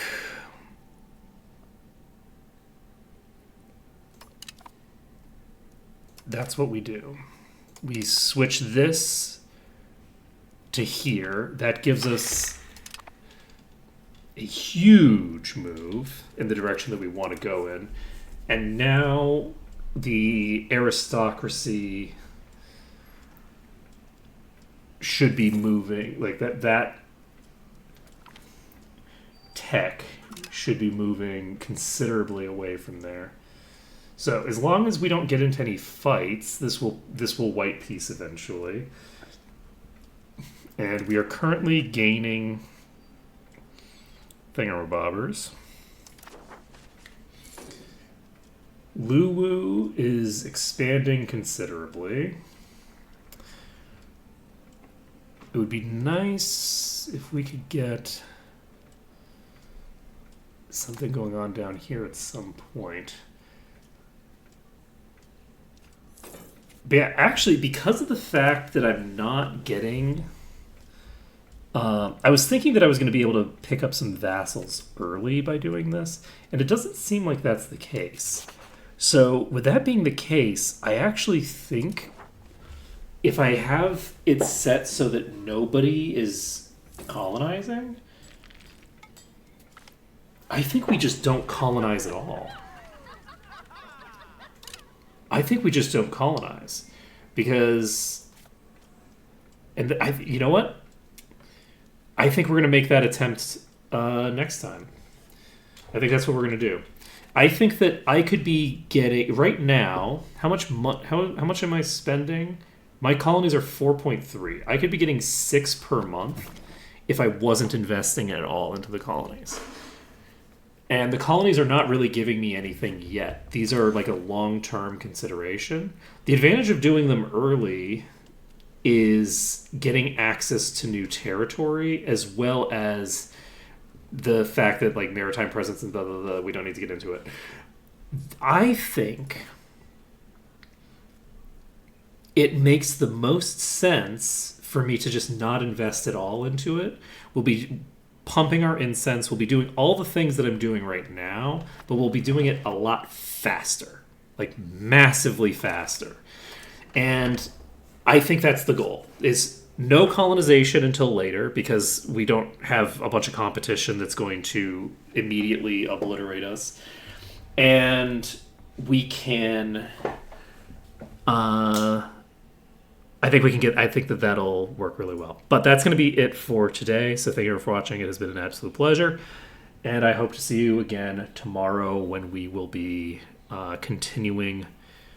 We'll be starting a fresh file, because this was a mistake. Certainly doing this much colonization, but I think doing any colonization at all in the early game is a mistake for me. It's not a mistake if I have something that I can get out of it, but seemingly I'm not big enough, and I'm not snowballing fast enough, because what I need to be doing is I need my economy to be expanding massively faster than everyone else's. So I think we need to get we need to get our first vassal at the very least beforehand. And I think what we actually want to do, I would like to max my market and my jeweler before I send out the first colonial requests. Before I start colonizing, we send out the jewelers.